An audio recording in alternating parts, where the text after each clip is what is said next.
Welcome to Ancient Wisdom. My name is Socrates, and tonight I am going to talk about the wars between Greece and Persia. Long before I was born, when my city Athens was still young in her pride, there came a whisper from the east, the whisper of Persia. Her kings ruled lands that stretched farther than any Greek had seen, from the mountains of India to the deserts of Egypt, from the Tigris to the shining edge of the sea. Their palaces gleamed with gold, their armies moved like tides, their messengers crossed the world in days where others would take months.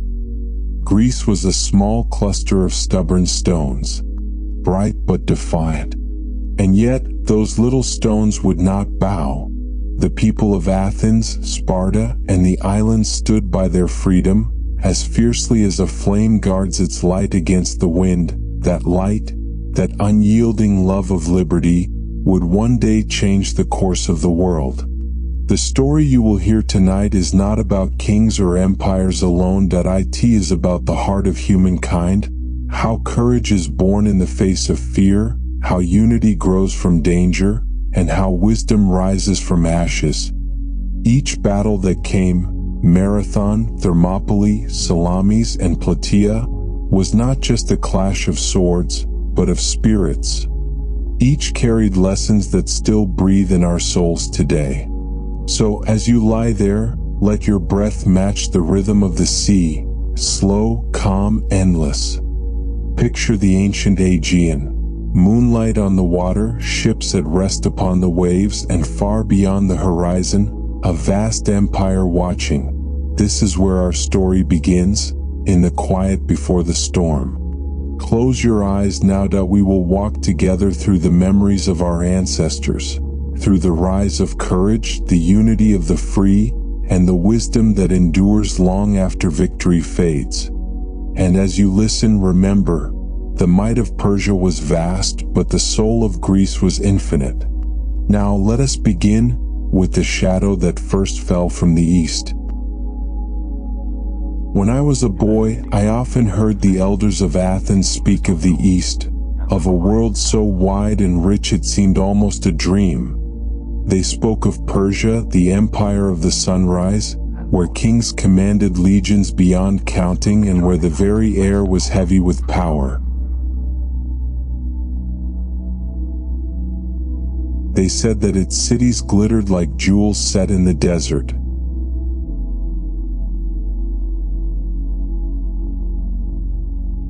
Susa, Persepolis, Babylon, names that rolled like thunder through the stories of travelers. There, under the rule of mighty kings such as Cyrus and Darius, roads stretched across mountains and rivers, carrying armies and merchants, ideas and decrees. Each province bowed to the great king's seal, each voice echoed his will, from the Indus to the Nile. Men lived beneath the same command. And yet, beyond the Aegean, there was a world that would not bend. Greece was small, but her heart was vast. Each city was its own soul. Athens loved freedom and debate. Sparta honored discipline and duty. Corinth thrived in trade, and Thebes stood proud in her strength. They quarreled often, as brothers do, but one thing bound them: the belief that no man should kneel before another as a slave. For this, they were different from the East, where kings were gods and subjects merely shadows in their light. The Persians saw this defiance as arrogance. Darius, who ruled the world with a steady hand, Greece was a stone in his sandal, small, but irritating that he had conquered mighty kingdoms and commanded rivers to part for his armies. How could these scattered towns of marble and olive trees stand against him? But the Greeks were not a people of walls and gold.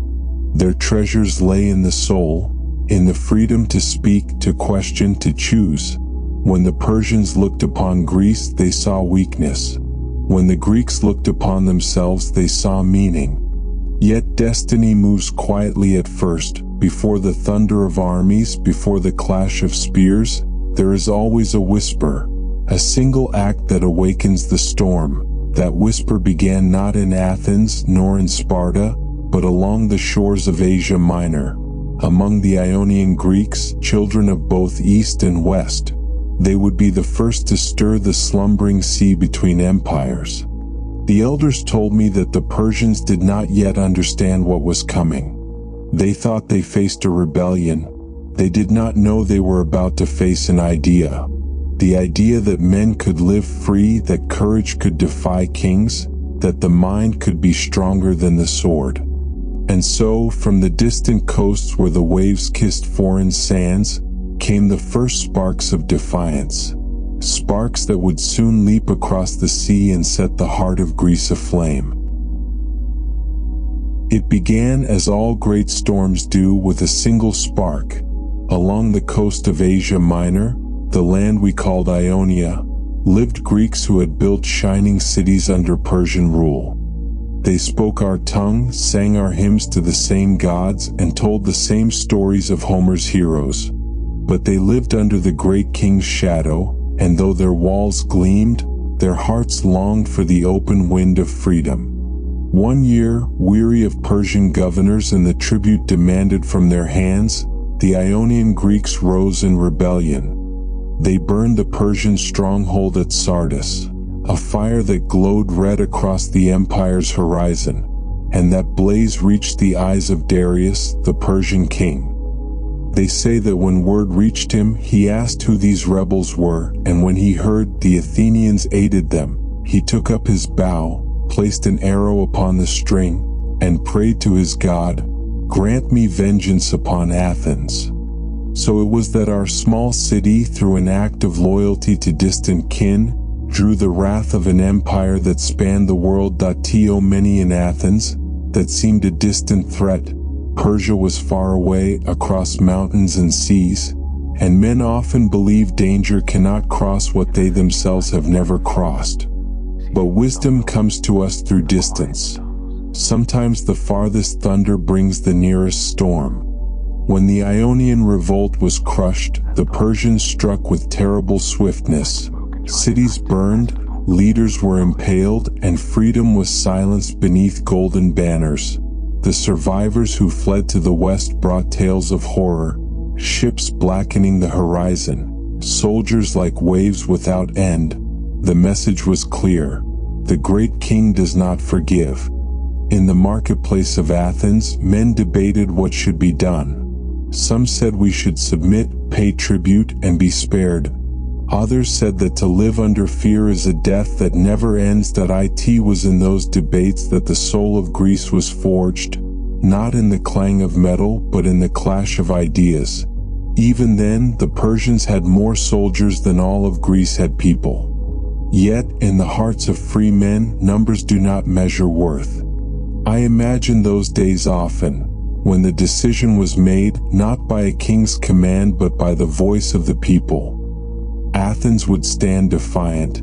They would face the empire of the East, not as slaves, but as citizens. From that moment, the die was cast. Fate had begun its slow and solemn march toward the plains of Marathon. Sometimes I think of that spark, that choice to stand beside others for the sake of something greater. It is strange how the world turns. One city helps another, one flame catches the next, and before long, the sky itself is alight.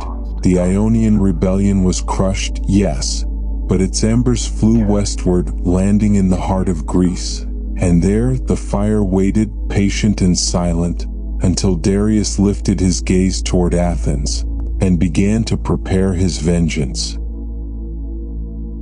The elders said that Darius was a man of calm command, the kind of ruler whose word could move nations as easily as one moves a piece upon a board.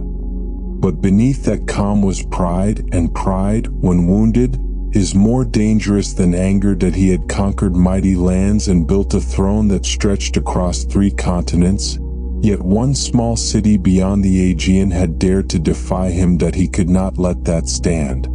I often imagine the royal court of Darius, the golden halls of Persepolis, the marble floors polished by generations of servants, the banners of conquered lands swaying in the soft desert wind. There, before the throne, messengers from the west knelt, their heads bowed low, their voices trembling as they spoke the name Athens. To Darius, that name must have sounded like an insult whispered to the gods themselves. He sent heralds across the Greek world, demanding that each city send earth and water, the ancient symbols of submission to the great king. Some obeyed, kneeling out of fear. But Athens and Sparta did not. They cast the heralds into deep wells, saying, "There you will find both earth and water enough for Persia." That was the moment the die was truly cast. There would be no peace now, only the steady approach of vengeance. Darius gathered his armies, a host so vast that no one could count its numbers. They came from every corner of his empire, Medes and Egyptians, Bactrians and Phoenicians, all under one banner. Ships were built, weapons forged, and messengers galloped across the empire to prepare for war. From Susa to Sardis, the world trembled. And across the sea, the Greeks watched the horizon darken. Athens had never faced an enemy so immense. Their soldiers were farmers, potters, blacksmiths, philosophers, ordinary men who had chosen freedom over safety. Their armor shone not from gold, but from sweat and determination. They trained upon the plains under the hot sun, knowing that the storm would come. In those days, the old poets spoke of destiny. They said the gods favored balance, and when pride grew too heavy, something would rise to meet it. Perhaps it was so with Persia. For though Darius ruled a world of order and command, he had not faced the one power that no army can conquer, the human spirit that chooses what is right over what is easy. And yet, for all the courage of Athens, fear still lingered like mist before dawn. They knew what awaited them. Ships upon ships, sails like clouds upon the sea, men without number. Still they would stand. One quiet night, under the stars of Attica, I imagine an old soldier saying to his son, "The Persians are many, but they do not know our hearts." And that, perhaps, was the truth of the matter. For while Darius prepared to punish a city, Greece was preparing to defend an idea. And ideas, once awakened, cannot be killed. Soon the Persian ships would set sail. The waves would carry them westward toward the plain of Marathon. And there, upon that quiet shore, the world would change forever. The story of Marathon was told to me many times when I was young, told with such reverence that even the wind seemed to still when the name was spoken. It was there, they said, that Athens found her soul. There, a handful of free men stood against the vastness of empire and taught the world what courage truly means. It was in the summer of 490 before my birth when the Persian fleet appeared upon the horizon. 25,000 soldiers disembarked on the flat plain of Marathon, northeast of Athens. Their banners shone in the morning light, lions, eagles, suns, symbols of dominion stretching from one end of the world to the other. Behind them, the sea was black with ships. Before them lay a city that refused to kneel. Athens had no great walls to hide behind, no legions trained in the arts of empire. But they had something rarer, unity born from necessity. Their general, Miltiades, had fought under the Persians once and knew their ways. That he told the Athenians that speed and discipline could break even the largest force if guided by purpose. And so, with just 10,000 men, farmers, smiths, and citizens, they waited for the signal to face an army twice their size. 4 days, the two sides stared across the plain. The Persians expected Athens to surrender. The Greeks waited for the gods to decide their hour. Then one dawn, Miltiades gave the order, and the Athenians did something no one expected. They ran. They charged full speed across the plain, armor gleaming, spears leveled, voices raised in a single cry that shook the sea itself. The Persians, taken by surprise, loosed their arrows, dark clouds falling from the sky, But the Greeks pressed on, crashing into the enemy line with thunderous force. The wings of the Athenian army curved around like a bow, surrounding the Persians in confusion. By midday, the great hosts of the east were broken upon the soil of Marathon. 6,000 Persians lay fallen. Fewer than 200 Athenians did. It was not numbers that won that day, it was the heart. When the battle ended, the soldiers looked toward their city miles away and remembered their families waiting in fear. For though the Persians had been defeated, their ships still floated offshore, ready to sail straight to Athens. A single messenger, a runner named Phidippides, was chosen to carry the news. He ran without stopping, across fields and hills, over stone and dust, until at last he reached the city gates. He cried out, "Rejoice! We are victorious!" And with those words he fell, his heart spent, his life given to deliver peace. From that run, the race we call marathon was born, not of sport but of devotion. When I think of marathon, I do not see a battle. I see the dawn of a belief that a free people, even when outnumbered, can defy the will of kings. It was not just a victory for Athens, but for the spirit of all humankind. For that day the Persians learned that the soil of Greece cannot be taken. It must be shared or left alone. After the battle, Darius's wrath burned brighter than ever, but his time was ending. He would not live to see his revenge. The task would fall to his son Xerxes, a man of grander vision and of greater pride. And as one storm ended at Marathon, another gathered quietly on the horizon, a storm that would soon test all of Greece. After Marathon, the air in Athens was filled with songs. Men who had fought with bare hands and burning hearts returned home not as soldiers, but as legends. The city rejoiced beneath the open sky, and for a time, it felt as though the gods themselves had smiled upon them. Freedom had been defended, and the mighty empire of Persia had been turned away by simple citizens. But peace, my friend, is a fragile guest. She lingers only when watched carefully, and she leaves the moment pride grows loud. In the years after the battle, Athens began to believe she was untouchable, a city chosen by destiny itself. The people grew confident, and confidence, if left untempered, becomes blindness. Across the sea, in the golden halls of Persia, Darius brooded that he had been wounded not by spears, but by humiliation. The great king, defeat by a small city was an insult to the order of the world. He began to gather his armies once more, vowing that he would erase Athens from the earth and teach Greece to bow.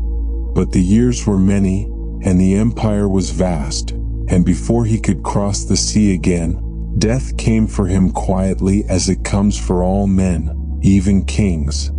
His son Xerxes took the throne, and though he was born to greatness, he carried the fire of his father's unfinished vengeance. He was not content to rule. He desired to conquer. He dreamt of marching across Greece as the sun rises over the mountains, steady, inevitable, blinding. In Athens, the victory at Marathon faded into memory. The young men who had been children during the battle grew restless, and the elders warned that Persia's silence was not peace, only preparation. Among those who listened was a man of vision, an Athenian named Themistocles. He understood what others did not, that the next war would not be fought upon the plains but upon the sea. Athens had discovered a vein of silver near the hills of Laurium. Many wished to divide the wealth among themselves, but Themistocles urged them to use it differently, to build ships, hundreds of them, swift, sleek, and strong. He said that the gods favored those who prepared before the storm, not those who prayed when it arrived. His words were met with doubt, but wisdom often walks in solitude before it finds company. And so, the shipyards of Athens came alive, and the city that had once fought on, foot began to craft wings upon the water. In Sparta, too, there was talk of Persia's return. The Spartans lived for war, yet even they felt a shadow stirring beyond the horizon. Messengers rode between cities, their voices carrying warnings of the east. For once, the rivals of Greece began to listen to one another. Years passed like quiet waves, carrying both pride and preparation. In every market and every temple, the people prayed that peace would last, though in their hearts they knew it would not, for far to the east, under the golden sun of Persia, Xerxes was gathering a force the world had never seen, a living sea of men, horses, and ships that he would not strike as his father had, with speed and surprise that he would come like a tide, slow and unstoppable, to wash Greece from the map. And as that tide began to rise, Greece braced herself, Themistocles built his fleet, Sparta sharpened her spears, and across the land a quiet understanding grew. The freedom won at Marathon might soon be tested again. In those still years between wars, there was a sense of waiting, a silence before thunder, a breath before the plunge. It is often in such silences that wisdom is born, for only in peace can one hear the whisper of what is to come. When Xerxes rose to power, he inherited more than his father's empire. He inherited his father's pride. And pride, once wounded, becomes a flame that no crown can extinguish. For years he prepared in silence, summoning builders, soldiers, and sailors from every corner of his realm. They came from lands so distant that they spoke in 100 tongues and wore 100 colors, the tapestry of an empire woven into a single, glittering army. The stories say that when Xerxes commanded the muster of his troops, the earth itself trembled. Men from Egypt, India, Persia, Babylon, Media, all gathered beneath his banner. There were chariots rimmed with iron, horsemen with bows of horn and gold, and great war elephants that towered over men like living fortresses. And upon the sea, a fleet of over 1,000 ships waited, their sails white as bones beneath the sun. But even the sea could not contain his ambition. To reach Greece, Xerxes ordered his engineers to build bridges of ships across the Hellespont, the narrow waters that divide Asia from Europe. When storms broke those bridges apart, he was said to have commanded his men to lash the sea itself as punishment. They struck the waves with whips and cast chains upon the water, as though even the elements must obey the will of Persia. Then they rebuilt the bridges, stronger than before, and the march began. Across the straits they came, hundreds of thousands of men, an ocean of armor and dust. They marched through Thrace and Macedonia, their banners casting shadows over valleys and hills. Villages emptied before them, rivers turned to mud from their crossing. To the Persians, it was destiny unfolding. To the Greeks, it was the coming of a storm unlike any the world had known. In Greece, the news spread like wind in dry grass. The Persians were coming, not a raiding force as before, but the full wrath of the East. And yet, amid the fear, something miraculous occurred. The Greek city-states began to unite. Old rivalries were set aside. Ancient grudges were forgotten. Sparta, proud and disciplined, took command of the land forces. Athens, quick and clever, took charge of the sea for the first time. Greece stood not as scattered stones, but as a single wall. I often think of that, how danger can do what reason cannot. When comfort divides men, hardship binds them. It was not love that brought Athens and Sparta together, but necessity. And yet, in that necessity they discovered something sacred. Unity born not from conquest, but from shared resolve. Still, even unity cannot banish fear entirely. Every man who took up arms knew that they faced not just soldiers, but legend. The Persian army seemed endless, its power divine. But there are moments in history when the gods appear to favor those who stand for something greater than themselves. And Greece, small as she was, stood for something vast, the freedom of the soul. As Xerxes' army advanced through the mountain passes, his ships followed along the coast, darkening the horizon. Yet between them and the heart of Greece lay a narrow gate, a mountain pass called Thermopylae. It was there that the Persians would meet the defenders of Greece. It was there that Leonidas, king of Sparta, would stand. And as the thunder of marching feet drew closer, the wind carried with it the quiet promise of immortality, not in conquest but in courage. If the gods ever looked down upon men with pride, it was, I think, on the morning when Leonidas and his Spartans stood at Thermopylae. The name means the hot gates, a narrow mountain pass where the cliffs fall into the sea and the earth steams with hidden springs. There, where only a few could stand against many, the Greeks chose to make their stand. Xerxes' army moved like a living sea, dark and endless, spreading across the land. But at Thermopylae the path was too narrow for his vast numbers to matter. There, the courage of a few could balance the weight of an empire. Leonidas, the Spartan king, led 300 of his finest warriors, joined by a few thousand allies from other cities. They knew they were marching not to victory but to glory, for sometimes, to die well is the only way to keep a people alive. When Xerxes arrived, his scouts laughed at what they saw. A handful of men standing in the shadow of mountains. That he sent word to Leonidas saying, "Lay down your weapons." And Leonidas replied, "Come and take them." So began the battle that would echo for centuries. For 2 days, the Spartans and their allies held the pass. The Persians came in waves, archers, infantry, and the king's own immortals, the elite guard of the empire. But the narrow walls turned their numbers against them. Greek shields locked together like the stones of a wall. Their spears struck with rhythm, each movement born of years of discipline. When one man fell, another stepped forward to take his place, and the Persians, for all their might, found themselves broken again and again upon that living barrier. By night, campfires flickered on both sides. The Persians tended to their wounded and whispered doubts, while the Greeks sang softly to their gods. Leonidas walked among his men, not as a king above them, but as one of them. That he spoke little, but his presence said what words could not. That courage, once chosen, is unshakable.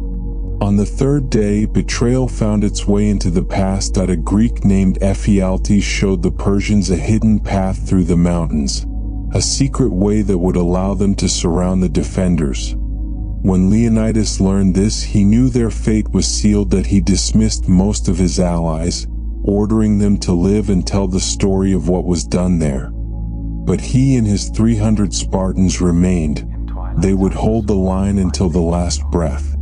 When the sun rose again, the Persians attacked from both sides. The Spartans fought without fear, their armor shattered, their spears broken, their bodies covered in wounds. They fought until their weapons failed them, and then they fought with their hands. When Leonidas fell, they formed a circle around him, defending his body until all were gone. And when the dust settled, Thermopylae belonged to Persia, but Greece belonged to legend. The Persians marched on, but the heart of Greece had been changed forever. For even in defeat, the Spartans had taught the world a lesson that no victory could erase. That a man's worth is not measured by the length of his life, but by the courage of his stand. When I close my eyes, I can still hear the whisper of their shields striking in unison. The sound of discipline, of purpose, of defiance. The Persians had broken through the mountains, yes, but they had also awakened something in every Greek heart, a flame that would not die. And that flame would soon find its home upon the sea, where another hero waited, a man named Themistocles, who would show that even the ocean could become a weapon when guided by wisdom. When the news of Thermopylae reached Athens, it came like a shadow upon the sun. The people wept for Leonidas and his 300 Spartans, not for their defeat, but for their sacrifice. For in their death, Greece saw what courage truly looked like. But there was no time for mourning. The Persian army, vast and unstoppable, now marched toward the heart of Greece. Xerxes advanced with fury and fire that he sent his troops across Boeotia and Attica, burning fields, villages, and temples. The smoke rose high above the land, darkening the sky. When he reached Athens, he found her empty. Her people had fled, obeying the counsel of one man whose mind was as sharp as a spear, Themistocles. It was Themistocles who had foreseen this day years before. He had urged the Athenians to build ships, knowing that the next war would be decided upon the sea. Now his vision would be tested that he ordered the city's people to take refuge on the nearby island of Salamis, leaving behind their homes, their temples, even the Parthenon itself. The old and the weak were carried by boat. The young stood ready to fight upon the water that as they left. The flames of the Acropolis lit the night, Athens burning, but not broken. Xerxes watched from his golden throne upon a hill as his men set the city ablaze that he believed the war already won. Yet far below, amid the smoke and salt air, Themistocles was crafting a trap. The Persian fleet outnumbered the Greeks 3-1, a sea of ships stretching across the straits. But numbers, as Themistocles knew, can become their own undoing in narrow waters. That he sent a secret message to Xerxes, pretending to betray his own people, that he told the great king that the Greeks were divided and would try to escape by night, eager for total victory. Xerxes took the bait and ordered his fleet into the narrow straits of Salamis to block their retreat. But there was no retreat planned, only the calm before the strike. When dawn broke, the sea lay still, golden under the rising sun. Then the sound began, a rhythm of oars, steady and strong from the mist. The Greek ships emerged, row upon row, their bronze prows gleaming. Themistocles stood at the front, his voice rising above the crash of waves. Men of Greece, today we fight not for land or walls, but for the freedom of all. The ships collided with the force of thunder that in the narrow straits. The great Persian vessels could not maneuver. Their size, once their pride, became their doom. Greek triremes darted between them like hawks, ramming and striking, breaking oars and splintering decks. The sea churned with shattered wood and echoing cries. Even the wind seemed to join the Greeks that day. From his throne upon the shore, Xerxes watched as his mighty fleet faltered. What began as a display of power turned into chaos. His captains shouted commands lost to the roar of battle. His ships collided with one another. By nightfall, the once mighty Persian navy lay broken upon the waves. Themistocles had turned the sea into a weapon sharper than any blade. When the last light faded, silence fell over the waters of Salamis. The Greeks had won, and though Athens lay in ashes, her spirit now ruled the sea. That night, Themistocles stood on the deck of his ship, watching the embers of Athens flicker on the horizon. That he said nothing, for he knew the war was not yet over, but the tide had turned. The world had seen what wisdom could do where strength alone had failed. And so, while Xerxes retreated eastward with his pride wounded and his fleet in ruin, the Greeks prepared for the final act. One last battle upon the land, where courage would once again decide the fate of the free. The dawn of that day must have felt like the breath of the gods, calm, clear, and waiting. The waters between the island of Salamis and the Athenian coast glimmered gold beneath the sun, hiding the tension that hung over them. Every sailor, every soldier, every man who gripped an oar or a spear knew that by sunset, the fate of Greece would be decided. Themistocles had studied the sea as a philosopher studies the soul, that he understood that the narrow straits were both a weapon and a refuge, that if the Persians entered in great numbers, their strength would choke itself in chaos. And so he lured them in as a hunter draws a beast into a snare. When Xerxes' fleet entered the channel, their ships stretched endlessly, row upon row, the thunder of drums echoing across the water from his throne built upon the cliffs. Xerxes looked down upon the bay and believed he would watch the Greeks drown beneath his power, that he could not see from that distance the quiet smile of Themistocles. As the Persian ships advanced, the Greeks held still, their oars rested upon the water, waiting for the moment when courage would find its voice. Then from the heart of the fleet came the cry, a deep, rising chant that rolled across the straits. "O sons of Greece, now is your chance to set your country free." It was the sound of defiance, of unity, of men who had nothing left to lose but everything left to protect. The oars bit the water. The triremes surged forward. Wood struck wood, bronze shattered bronze, and the sea became a mirror of war. Greek ships darted and twisted through the narrow waters, their light frames turning faster than the heavy Persian vessels. Each trireme was a living thing, swift, intelligent, guided by hands that knew every breath of the tide. They rammed the Persian hulls, splintering them like dry reeds, and pulled back to strike again from above. Arrows darkened the sky, falling like rain, but the Greeks pressed on, fearless, unbroken. Xerxes watched as confusion spread through his fleet. The ships at the front collided with those behind them, their oars tangled, their cries rising in panic, that he tore his robes in fury, unable to comprehend how his vast power had turned against itself. Themistocles had turned the sea into his ally, and the Persians into their own worst enemy.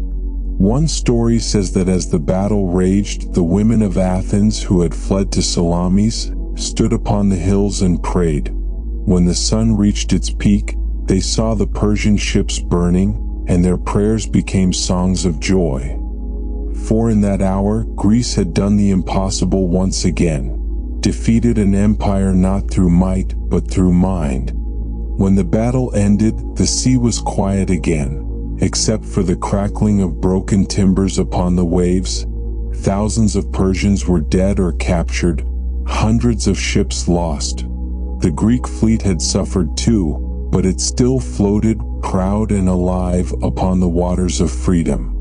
That night, beneath the stars, Themistocles walked among the surviving sailors, that he did not speak of victory or glory, that he spoke of duty, of how Greece must remain vigilant, for the enemy would not rest.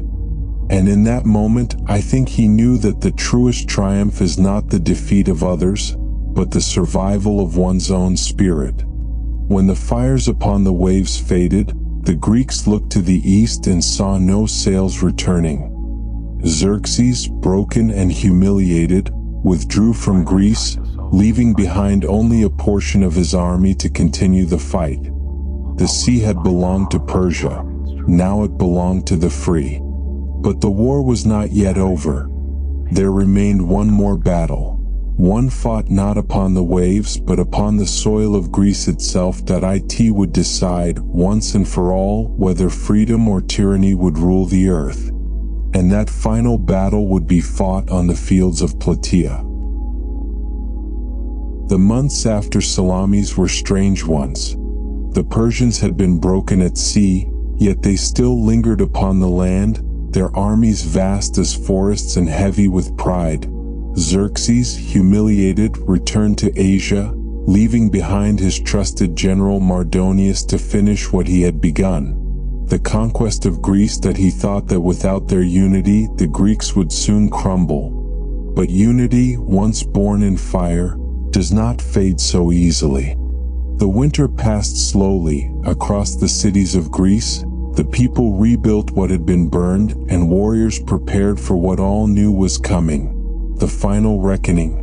Sparta took command once more, sending forth her disciplined soldiers, the heirs of Leonidas's courage. Athens, still scarred and hollow from flame, sent her men too, fighting now not for walls of stone but for the soul of their city. From Corinth, Megara, and the distant isles, others came. No longer many cities, but one Greece. The two armies met near a small town called Plataea, upon a broad plain surrounded by hills and rivers. It was spring 479 before my time, when the fate of East and West met one last time beneath an open sky. The Persians glittered in gold and silk, their cavalry thundered upon the earth. The Greeks stood in bronze and leather, their shields plain, their faces calm. The Persians trusted in wealth, in numbers, in the decree of kings. The Greeks trusted only in each other. 4 days neither side would move, the rivers ran between them, cold and watchful, as scouts and arrows passed in the night. Mardonius, impatient, sought to lure the Greeks from their ground, believing discipline could not survive hunger. But he misjudged the quiet resolve of men who had seen their cities burn and yet still stood. At last, the Persians charged, their horsemen wheeled and struck, their archers loosed waves of arrows dark as rain, and the air filled with the sound of iron meeting flesh. For hours the battle raged, until dust and cries blurred the line between earth and sky. And then as the sun climbed high, the Greeks pushed forward, slowly then suddenly like a tide rising against a wall. The Spartan general Pausanias led the charge. His men moved with the calm precision of temple builders, each step measured, each strike sure. They broke through the Persian center, driving the enemy back toward their camp. Mardonius, adorned in white armor that gleamed like ivory, fell beneath a Spartan spear, and with his fall, the Persian host lost its will. Panic spread. The once great army dissolved into chaos, their banners trampled, their oaths forgotten. By dusk, the plain of Plataea belonged to Greece. The empire that had spanned the world now fled before men who owned nothing but their freedom. The Greeks burned the Persian camp, their fires rising like beacons against the evening sky. And when they prayed that night, it was not in pride but in gratitude, for they knew what they had saved was not just their land, but the right of men to live as they choose. I sometimes think of those who survived that day, how they must have looked upon one another in silence, knowing they had stood against the greatest power on earth and endured. They did not see themselves as conquerors. They saw themselves as guardians of something fragile and sacred, the freedom of the human will. When the news of Plataea reached the islands and the mountains, the whole of Greece breathed again. Children were born into peace. Temples were rebuilt. The fields grew green once more. The long night was ending and dawn was returning to Hellas. Yet even as the fires of victory faded, another fire began to rise, not of war but of wonder, for the Greeks, having defended their bodies, now turned to defend their souls. They asked not only how to live, but how to live well. And thus began the age of thought, the golden light that would reach even unto my time.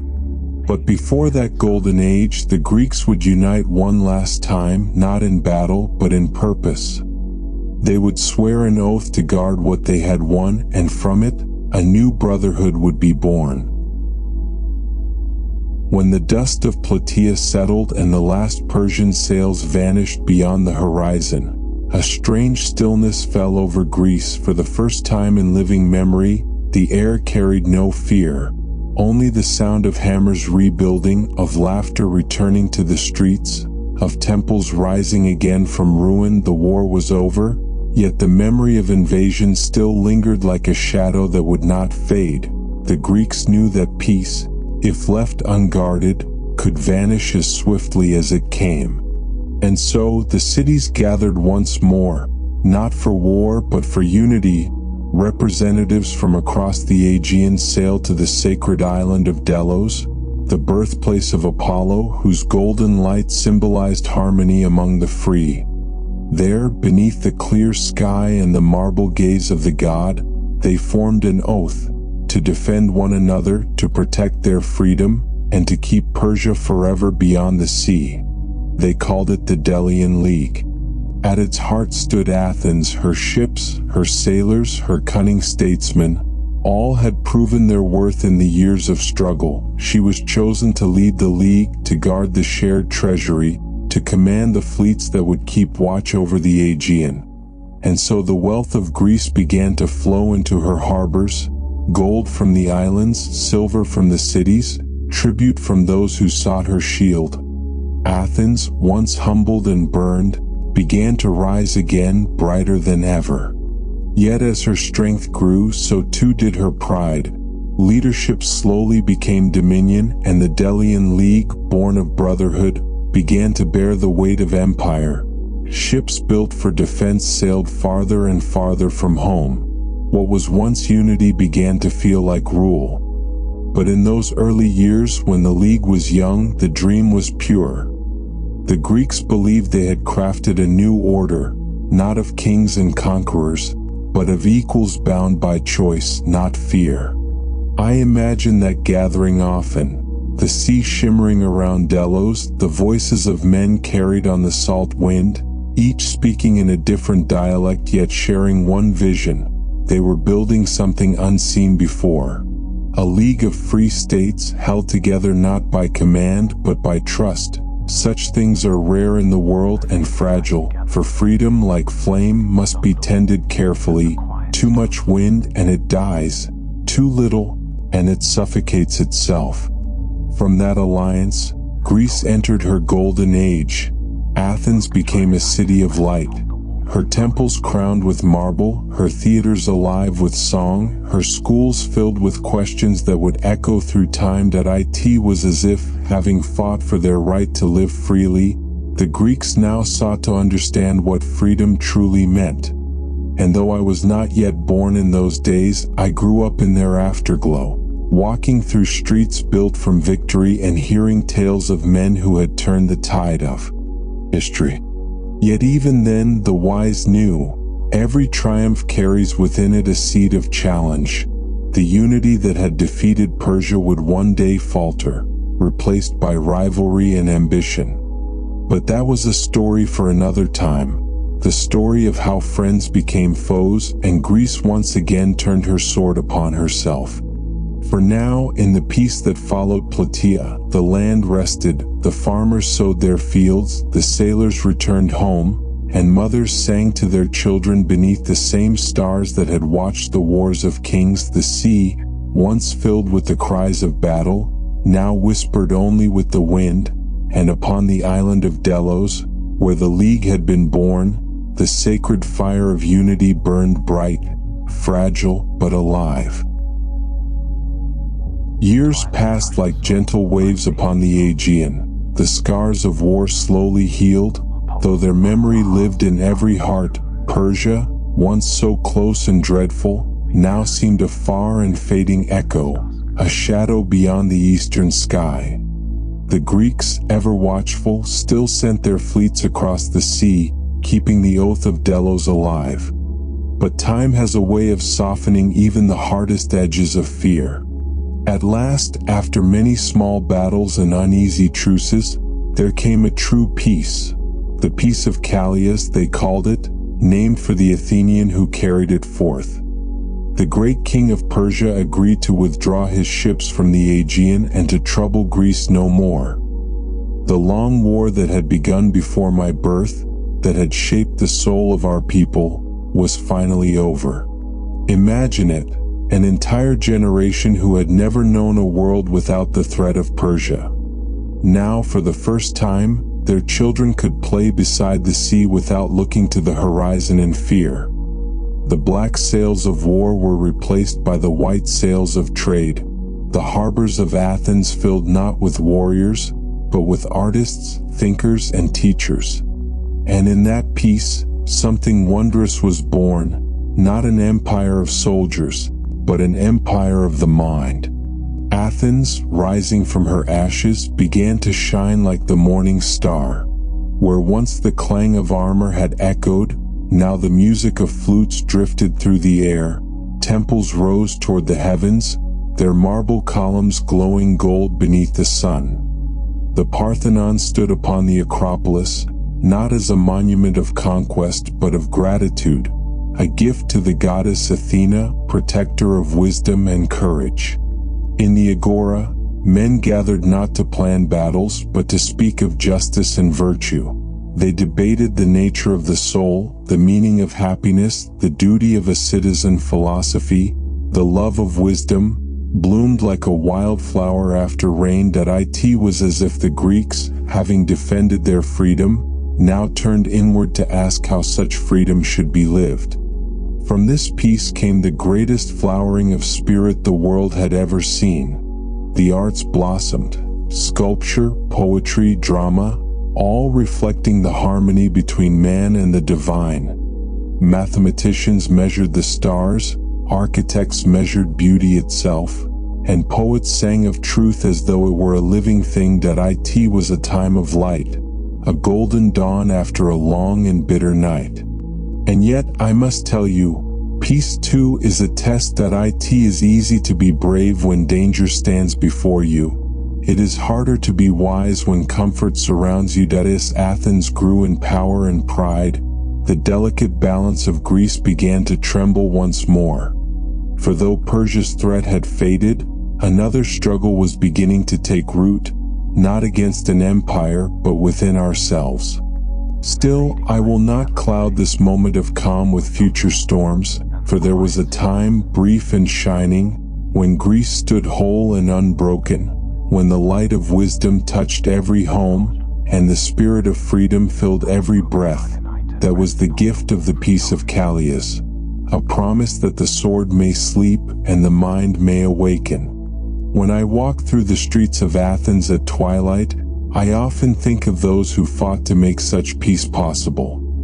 Their names are carved in stone, their deeds remembered in song, and I whisper to myself that no victory is ever truly won by arms alone. It is won by the wisdom to seek harmony once the battle is done. The wars of Greece and Persia had ended, but their lessons endured. That courage defends, that unity saves, and that peace, fragile though it is, must always be guarded as the most sacred treasure of all.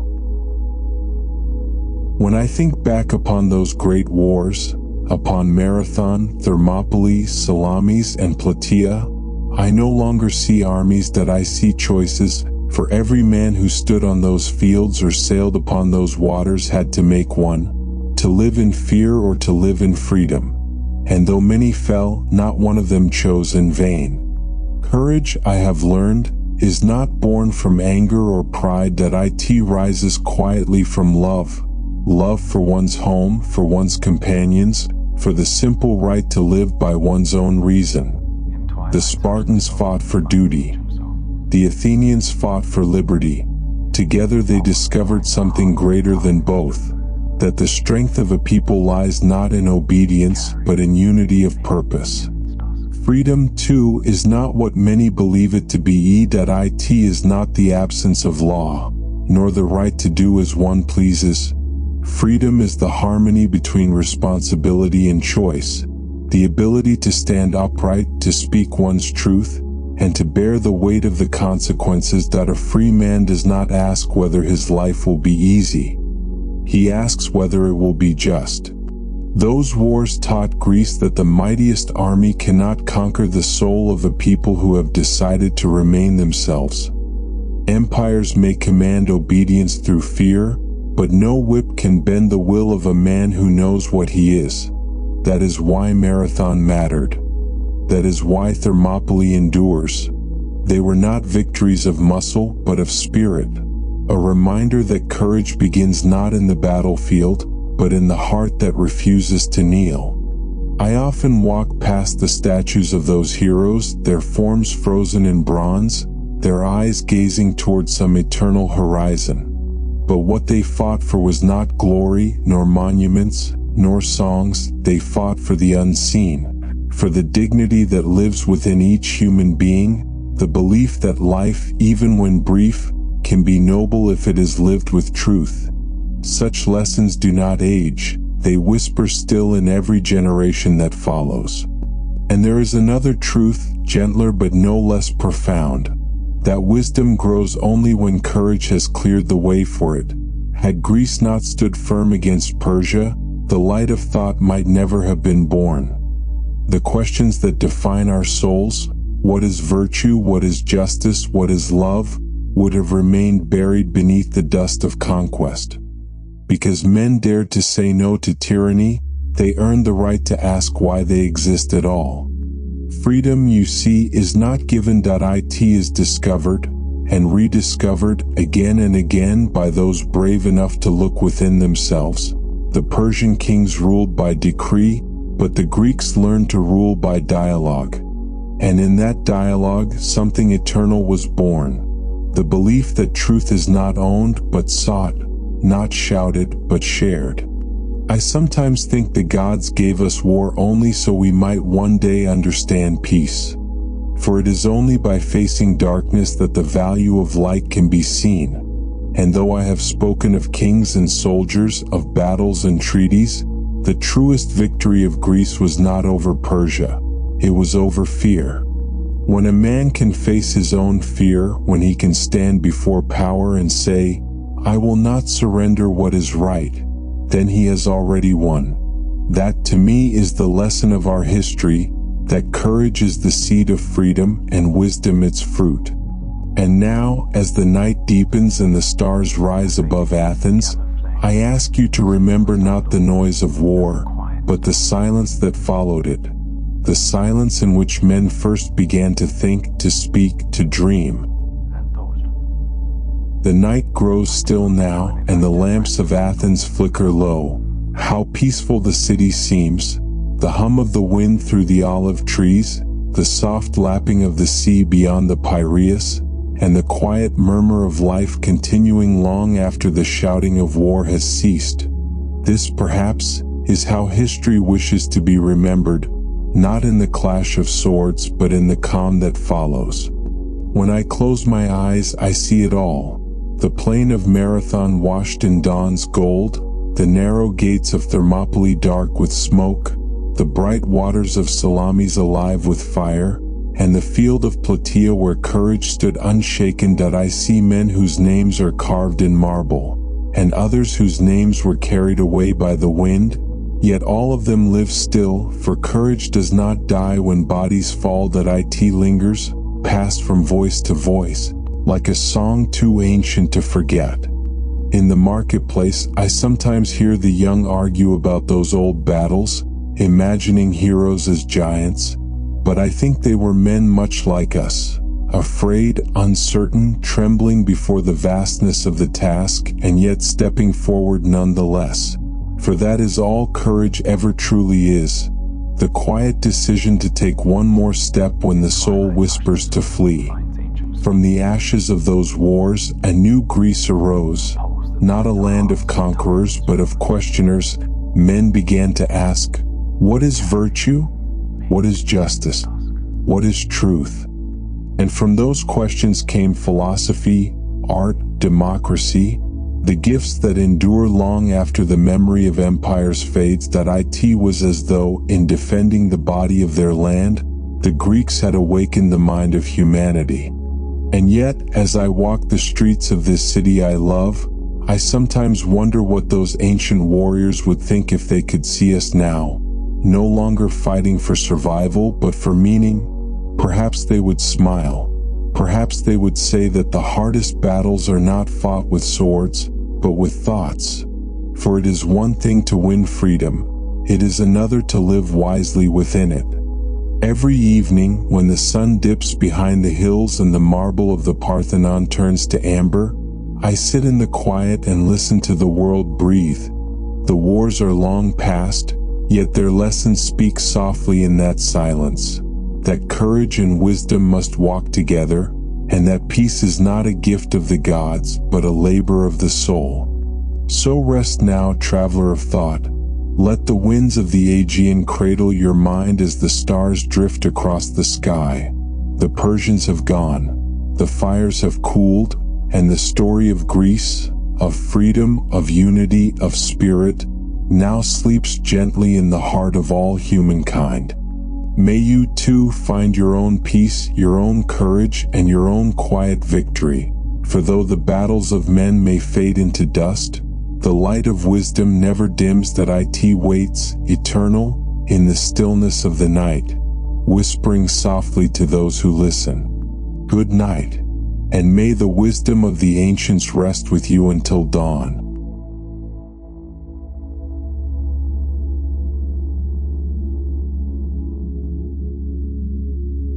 Welcome to Ancient Wisdom.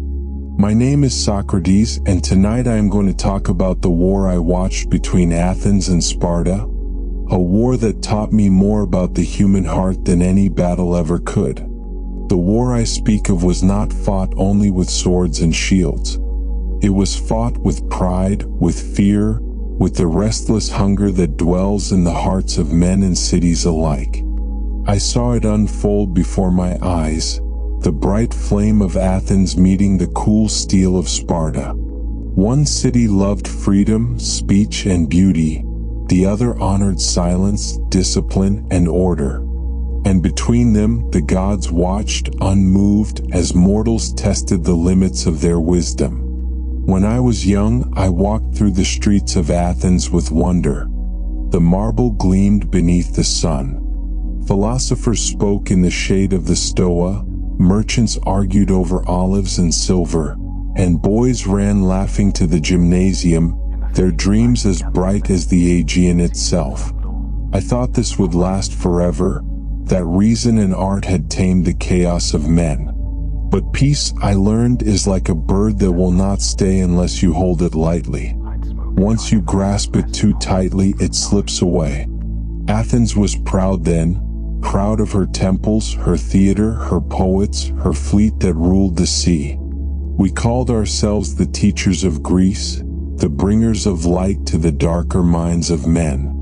But I began to see a shadow forming beneath our brilliance. We grew wealthy, and with wealth came vanity. We began to measure worth not by virtue, but by victory. And in that moment, the seed of war was already sown. Sparta, far to the south, watched us in silence. They had no marble columns, no poets, no theaters, yet they had something we did not: restraint. While we sought to expand, they sought to preserve. While we debated in the agora, they trained in the fields. Their strength was quiet but unbreakable, like the roots of an old tree. I often wondered then, if one city lives for thought and the other for discipline, which path is closer to wisdom? Perhaps neither, for both, I came to see, are incomplete alone. The balance of freedom and order, beauty and duty, is as delicate as the breath between words. And so, when pride met pride, when Athens' brilliance met Sparta's endurance, thunder followed. I was there when the clouds gathered. I saw Pericles, the great voice of our city, stand before the people and promise that reason would triumph over force. He believed that no power could subdue the mind of Athens. And though I admired him, I feared he did not see the storm for what it was, not a test of power, but of spirit. In time, the drums began to echo from the Peloponnesus, and Sparta's soldiers marched. Our ships gathered in the harbors. The world that once seemed so full of learning and laughter began to tremble with the weight of coming years. As I speak to you now, I do not wish you to feel sorrow for what was lost, but to find stillness in what was learned. Every war, I have found, begins when man forgets to look inward, when he seeks to conquer others instead of himself.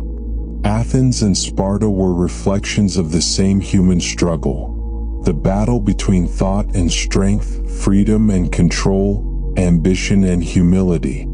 Tonight, as you close your eyes, imagine the calm sea between our two lands.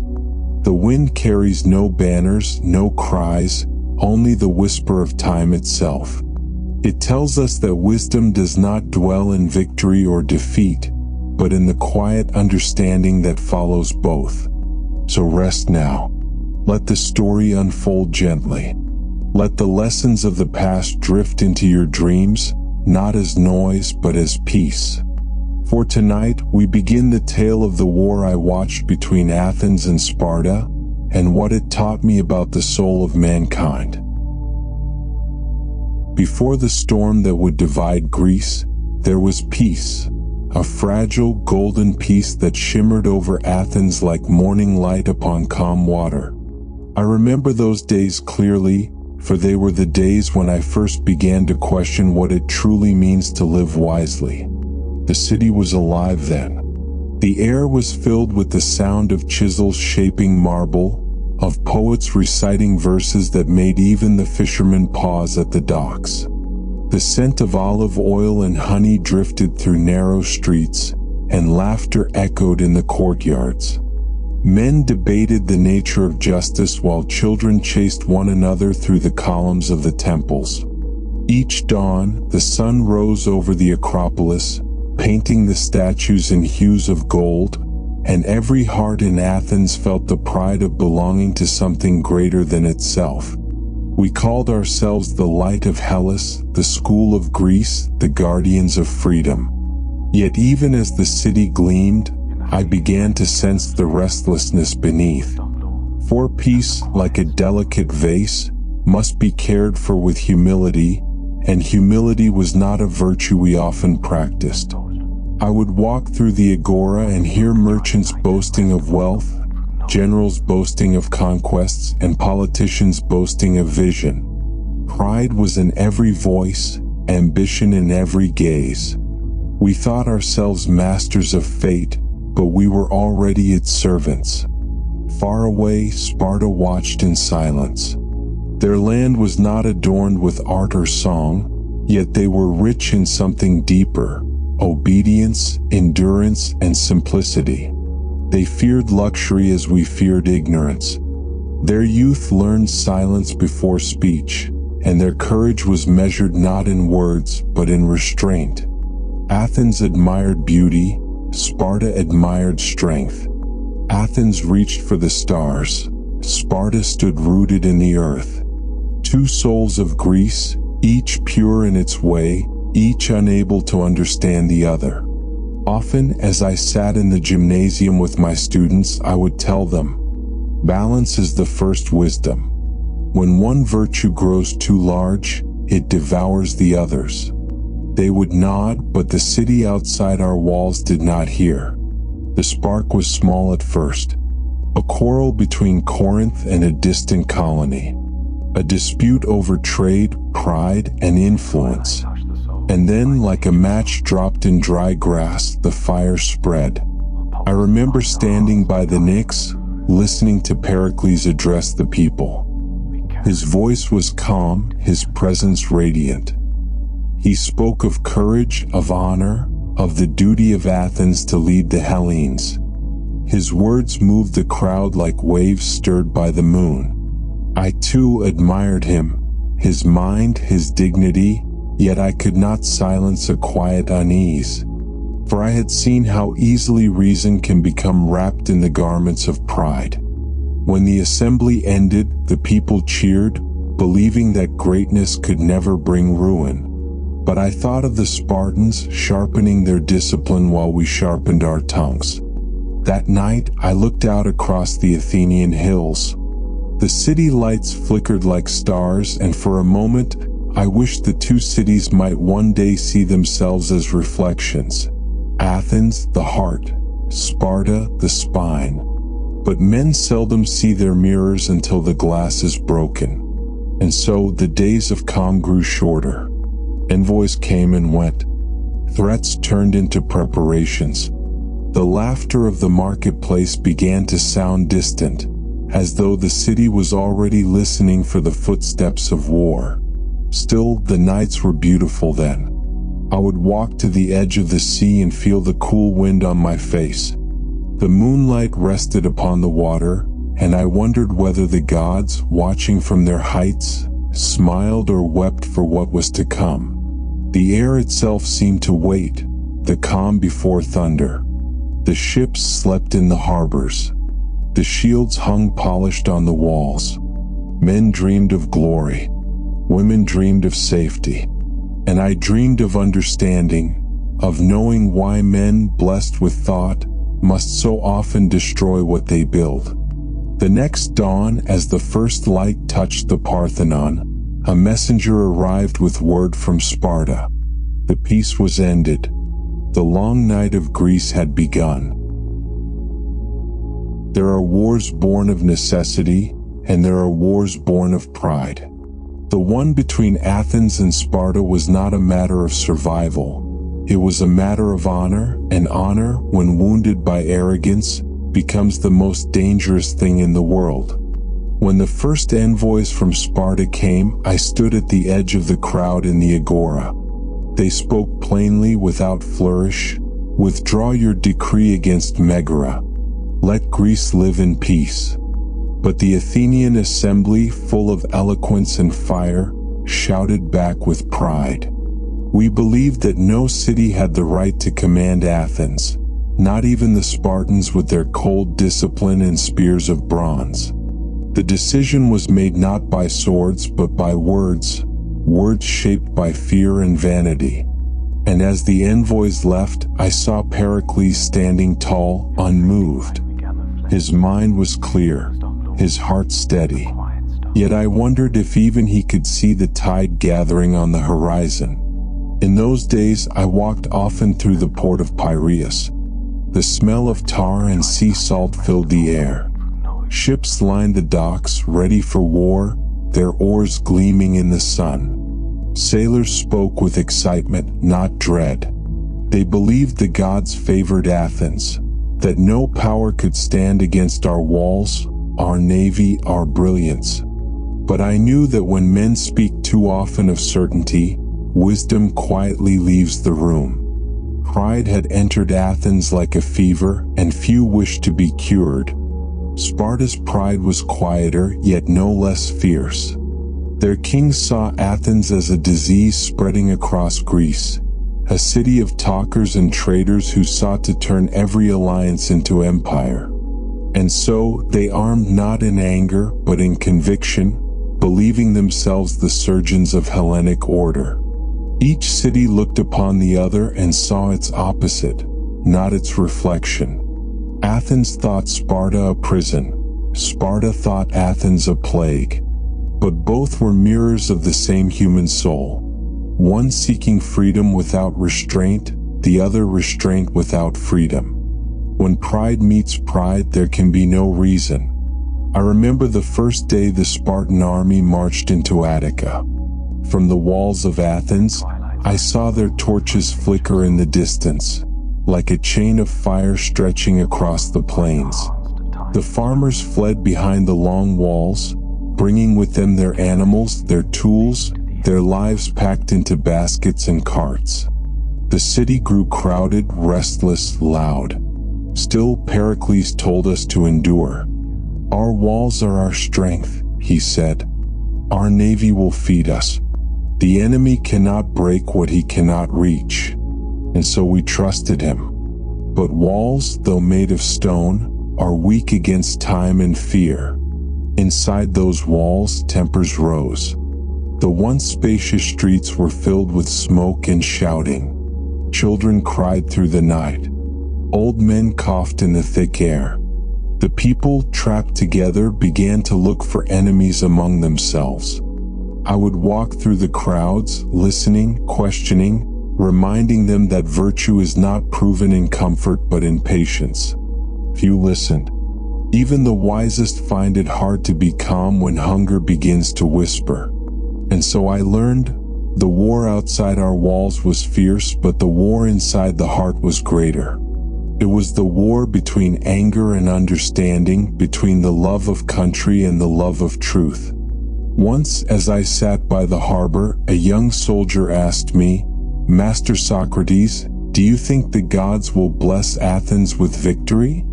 I smiled gently and said, "The gods bless not those who are right, but those who are just. Victory is a moment. Justice is eternity." He looked puzzled, as many do when faced with simple words that the heart cannot yet bear. As the days turned into months, the thunder of war became part of life's rhythm. We would wake to the sound of horns, eat to the sound of distant clashes, and sleep beneath the echo of prayers. Yet I often thought, perhaps the gods were silent not because they were cruel, but because they had already spoken and we had stopped listening. The Spartans fought with discipline. We fought with brilliance. They obeyed, we questioned. They were few and strong. We were many and proud. And between our differences lay the road to ruin. Still, even in the shadow of war, Athens glowed. Artists painted, poets wrote, thinkers debated. For a time, it seemed as though beauty itself defied destruction. But beneath that glow, a quiet crack was forming, one that no marble could mend. That crack would soon widen, not by the sword, but by something unseen, drifting through our crowded streets like a whisper of doom, a sickness that would humble even the proudest among us. The plague was coming. And with it, the lesson that pride teaches only through loss. When I think of the days before the plague, I see the face of Pericles, calm, noble, and certain, as though wisdom itself had taken human form. He was a man who spoke softly yet moved nations. His words did not rise with anger or tremble with fear. They flowed like a river that knew its course. And Athens, proud and hopeful, followed where he led. Pericles believed that reason could shape destiny. He saw Athens as a living temple of the mind, a place where art, thought, and courage could merge into immortality. He often said, "We do not imitate others. We are the model for them." And truly, for a time it was so. Our walls stood high, our navy ruled the sea, and our spirit, bright with philosophy, seemed unshakable. I remember hearing him once upon the Pnyx, standing before the assembly beneath the vast Athenian sky. The wind carried his voice across the crowd, and even the gulls seemed to pause their flight. He told us that greatness was not a gift of fortune, but a duty, that the city of thought must defend its light, lest darkness return to Greece. There was no hatred in his words, no thirst for conquest, only a faith that reason and beauty could outlast the sword.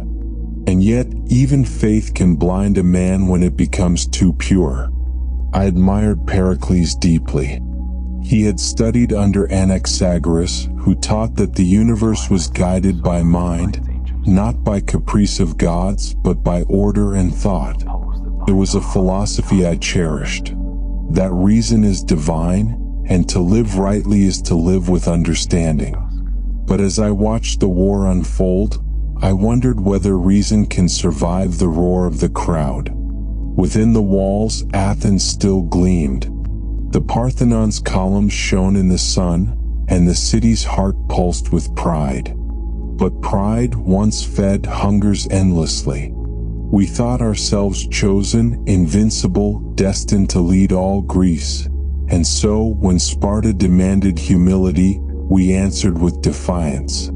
Pericles' dream was noble, but it rested on a fragile faith, that men could be as reasonable in fear as they are in thought. And when fear arrived, reason fled. The Spartan army descended upon our lands year after year, burning the fields outside our walls. Athens withdrew behind her fortifications, trusting in her navy and her intellect. We thought the long walls would keep us safe. They became our prison. Crowded together, farmers, merchants, craftsmen, even animals, we lived shoulder to shoulder. The narrow streets that once sang with laughter filled with murmurs and coughs. Still, Pericles remained steady. He told us endurance would be our victory, that patience was our greatest weapon. And for a while we believed him. But soon the air grew heavy with something unseen. It came quietly at first, a fever here, a chill there. Then, as if the gods themselves had breathed through the city, the plague spread. No wall could keep it out. No speech could calm it. The sickness did not choose between rich and poor, wise or foolish. It touched all alike. I walked through the city, through narrow alleys where silence was broken only by the sound of grief. The temples were filled with prayers, the physicians with despair.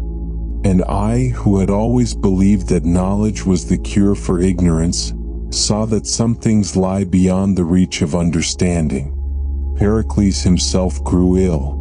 When I visited him near the end, his voice was weak, but his spirit was unbroken. He said to me, "Socrates, I built Athens in the image of the mind, not to be eternal, but to be an example. If we fall, may wisdom rise from our dust." He smiled faintly, as though he already saw that future in which thought would survive even ruin. When he died, the city dimmed. The man who had held its heart steady was gone, and the fever of ambition returned without its master. The people turned against reason, seeking blame instead of balance. Generals rose and fell like waves against the rocks. And I, walking through the agora, realized that the death of one wise man could be more ruinous than the fall of 1,000 soldiers. Pericles' dream, that Athens could rule by intellect, not by fear, was beautiful but fragile. The world is seldom kind to such dreams. And yet I have never forgotten it. For even when the city trembled, even when our walls were prisons and our hearts were weary, the idea he planted, that wisdom and courage are one, still lived in those who remembered to think. As the plague faded, a strange calm followed. The air cleared, the streets reopened, and the sound of hammers returned to the workshops. But the city was not the same. Athens had survived, yes, but she had changed. Her laughter was quieter, her faith more brittle, and her hunger for victory greater than ever before. The dream of Pericles, once pure, now stood at a crossroads. Would Athens learn humility from suffering, or would she seek to prove her power once more? I feared the answer even then. For men forget pain more quickly than they forget pride. The long walls of Athens, they once seemed to us the very bones of our strength. Stretching from the heart of the city to the harbors of Piraeus, they stood as stone guardians of our pride, keeping the enemy without and our confidence within. But I came to learn that walls, though they may guard the body, cannot protect the soul. When the Spartans marched again into Attica, our people fled behind those walls. From every farm, every valley, every quiet home among the olive trees, they came carrying what little they could. Carts creaked beneath the weight of their lives, goats bleating, children crying, dust rising like a veil around them. Soon, our streets were swollen with the sound of 100,000 restless hearts. The city that once breathed with ease grew tight and airless. The markets overflowed with strangers. The temples, once quiet places of prayer, were crowded with fear. I remember walking through the agora and feeling the press of shoulders on every side, the heat of so many bodies, the anxiety that thickened the air like smoke. And yet, even then, many still spoke proudly, "Let Sparta waste her strength on the fields. We will endure." But endurance is not a shield against fate. The first whisper came from the port, a strange sickness brought by sailors returning from the east. No one feared it at first. A cough, a fever, a passing weakness. Then suddenly it spread, faster than speech, fiercer than any army.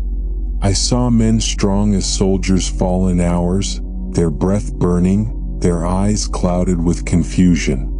Physicians tried herbs, prayers, even the touch of holy water, but the plague did not listen. Bodies were carried through the streets by the dozen, then by the hundreds. No temple was large enough to hold the dead. Funeral fires burned through the nights, and their smoke covered the city like sorrow made visible. I walked among them, not as a healer but as a witness. For I had learned that when death walks near, it is not arguments that comfort the soul, but the simple presence of another human being. I spoke softly to those who suffered, asking them not of their pain but of their memories. What did you love most in life? I would ask, and some would smile faintly and whisper of the sea or their children or the scent of spring. Even in dying there was beauty, the beauty of remembering what is good. Pericles, our leader, still lived then. He came among the people, thin and weary, but his courage did not falter. He spoke of endurance, of faith and reason, of holding together even when the gods seemed silent. And for a while the people listened. But sickness breeds despair faster than wisdom can heal it. The cries in the streets grew louder. Men who once spoke of virtue now spoke of chance. The law, they said, no longer mattered when death chose without reason. Some abandoned piety, some turned to indulgence, others to violence. It was as if the soul of the city, fevered like its body, began to burn away its own virtue. And yet, amid the ruin, I saw quiet acts of greatness. A mother giving her last water to her child. A neighbor tending the sick though he knew he would follow them soon. A friend who stayed beside another through the final night. The plague taught me that courage does not always march with armor. Sometimes, it kneels beside suffering with an open hand. When at last the fever lessened, when the winds turned cool again, Athens was changed. Our walls still stood, but behind them lived a people who had seen the truth of mortality.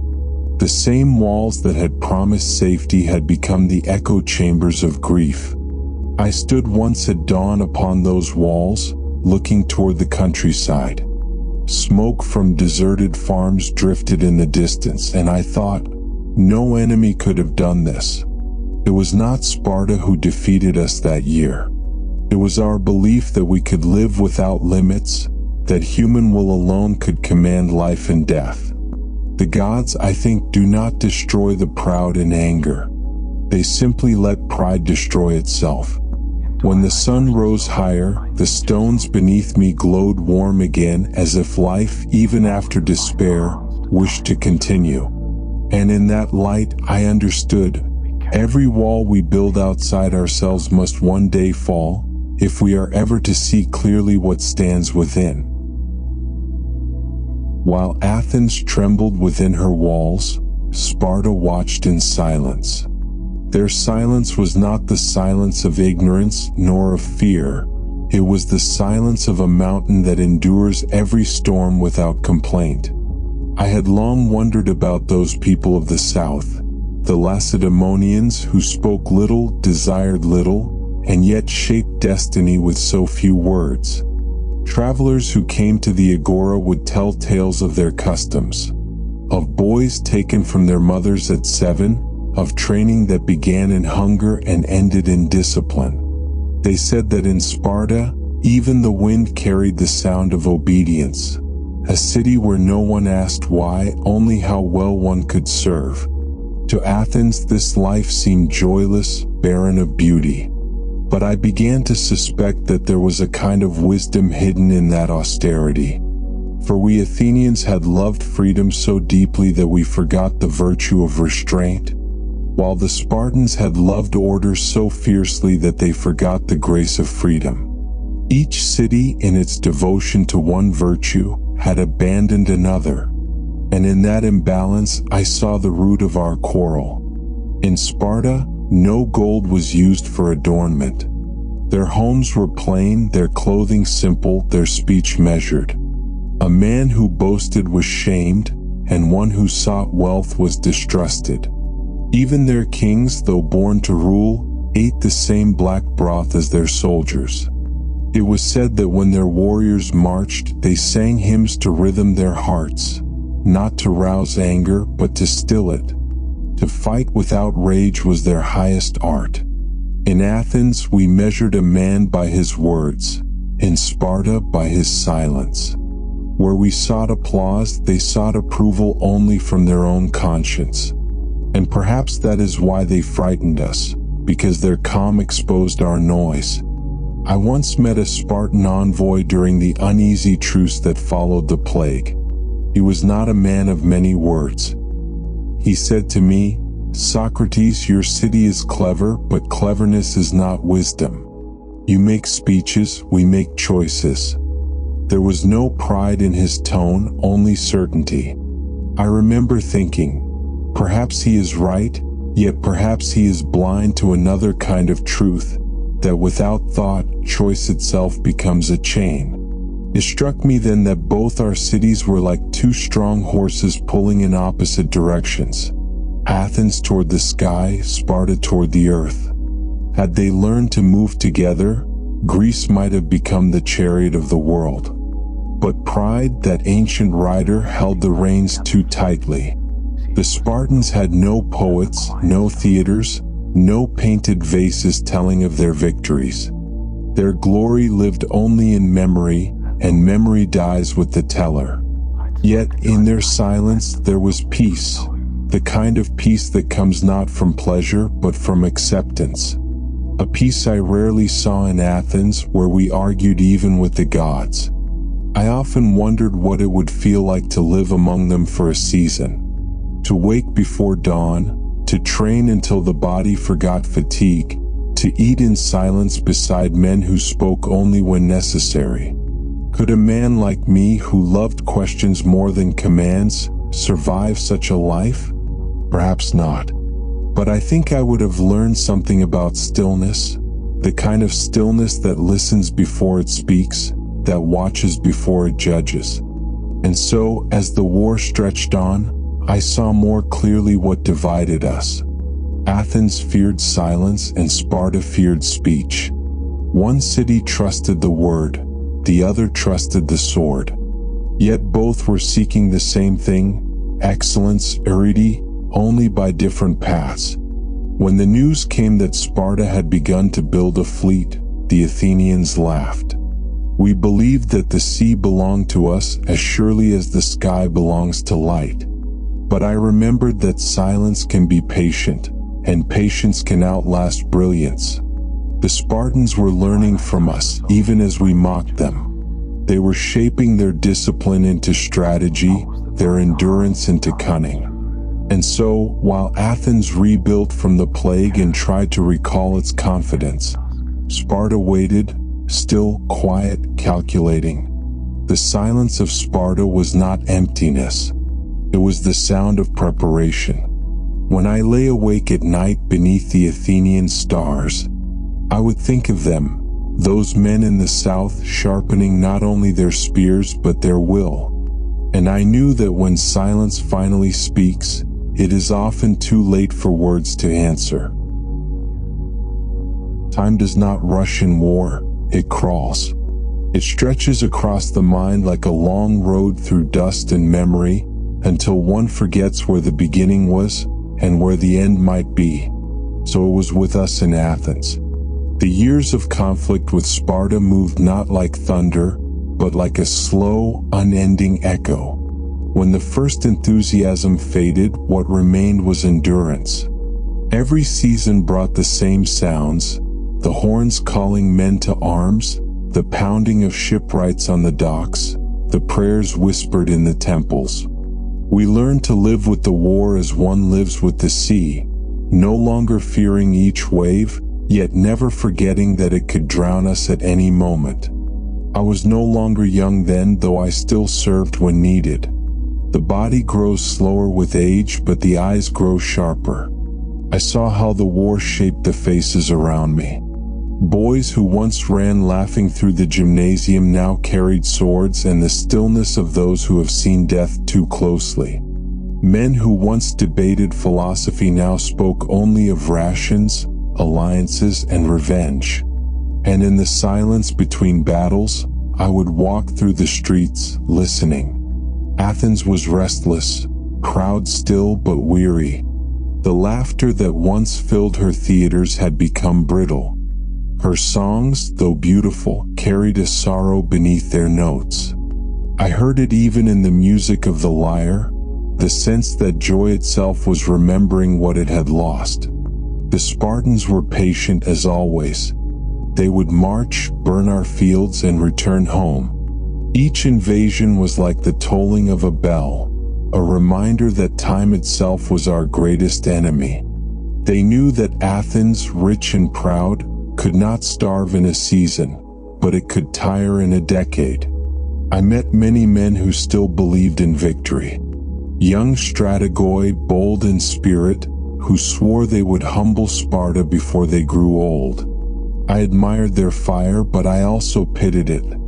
For I had come to understand that victory is not always the reward of the just, nor defeat the punishment of the wicked. Fortune, like the wind, changes direction without warning, and only the wise learn to bend with it. In the midst of all this, philosophy became my refuge. Not to escape the world, but to see it more clearly. I would gather students in the shade of the colonnades, men like Critias, Alcibiades, and others whose names would later echo in both glory and shame. We would speak of virtue, courage, and justice, while beyond the city walls, men tested those words with blood. Sometimes one of them would ask me, "Socrates, do you think the war will end soon?" And I would smile gently and say, "Wars do not end when the fighting stops. They end when men tire of their own ignorance." They would laugh, not understanding. But laughter is the seed of learning, and I was patient. The years taught me that war is a teacher too, though a cruel one. It strips away illusions and shows men what they truly are. The coward learns the cost of fear. The arrogant learns the weight of consequence. And a few, learn compassion, the rarest victory of all. I remember one winter during a lull in the fighting. I walked along the shore of Piraeus. The sea was dark and the sky hung low with clouds. A young soldier stood nearby, gazing at the water. His armor was worn, his eyes far away. I asked him softly, "What do you see?" He said, "Nothing, master. Only waves." I told him, "Look again, the waves are not your enemy. They go forward and return, yet the sea remains. So too will your soul, if you do not let hatred wash it away." He said nothing, but when he turned to leave, his shoulders were lighter. Such moments were small, like candles flickering against the wind, yet they reminded me that even amid ruin, the human heart still searches for meaning. As the years passed, alliances shifted. Persia whispered promises to both sides. Friends became foes, and foes became partners of convenience. The ideals that once defined the war began to blur, until even the victors seemed unsure of what they fought for. I often thought of Pericles then, his dream of Athens as the school of Greece. Now the lessons we taught were written in fire and famine. But perhaps, I mused, every dream must first be tested by reality as gold is tested by flame. When the Spartans next came, I marched again. Older now, but unwilling to stay behind while the youth faced what my generation had begun. That battle would be called Delium, and it would leave its mark not only on my body but on my soul. The march of years had brought me to the edge of understanding that the true enemy of man is not another man, but the blindness within him that keeps him from seeing the divine order even in struggle. The next chapter of my life would show me that truth not in words, but in dust, blood, and the silence that follows the clash of men. It was in the autumn of the year 424, when the leaves had begun to pale, that I marched with my fellow Athenians toward Delium, a quiet place near the borders of Boeotia, where temples once stood amid the olive groves. I had known many marches before, yet something in this one felt heavier, as if the earth itself knew what was to come. The morning was bright and calm. Our hoplites moved in rows, shields gleaming in the sun, their bronze catching the light like a field of fire. You could hear the murmur of men, soft laughter, fragments of prayer, and beneath it all, the sound of sandals grinding against the soil. Even as I walked among them, I thought not of victory or glory, but of understanding. How strange it is that men who share the same sky and the same gods must shed each other's blood to prove which city is wiser. When we reached Delium, we built our camp near the sacred ground. The temple of Apollo stood quiet upon the hill, white and still in the noonday light. Some among us feared that to fight there would bring the gods' anger. But war, like a stubborn guest, does not wait for invitation or blessing. The enemy came swiftly. The Thebans, allies of Sparta, descended upon us with fierce precision. Their shields bore no ornament, their faces no expression. When their flutes began to play, the air filled with a rhythm both haunting and calm, as though the sound itself were guiding their spears. I felt the tremor of the charge before I saw it, the earth quivering beneath thousands of feet. For a moment all was motion, the clash of bronze, the cries of men, the thunder of impact. The sky turned to dust, and the bright sun dimmed behind the storm of our struggle. In battle one does not think. The mind becomes narrow like a tunnel of instinct. You see the glint of a blade, the arc of a spear, the breath of the man beside you. And somewhere deep within, a small voice whispers, not of courage but of clarity. It tells you that life and death are only breaths apart, and both are gifts of equal weight. I remember a moment when the line broke. Our right flank faltered, and the enemy pressed forward. The air was thick with shouts. I saw a young soldier fall, Alcibiades, my student, the golden youth of Athens. I ran to him, lifting him as arrows hissed through the air. He was not wounded badly, only stunned, but his eyes were wide with terror.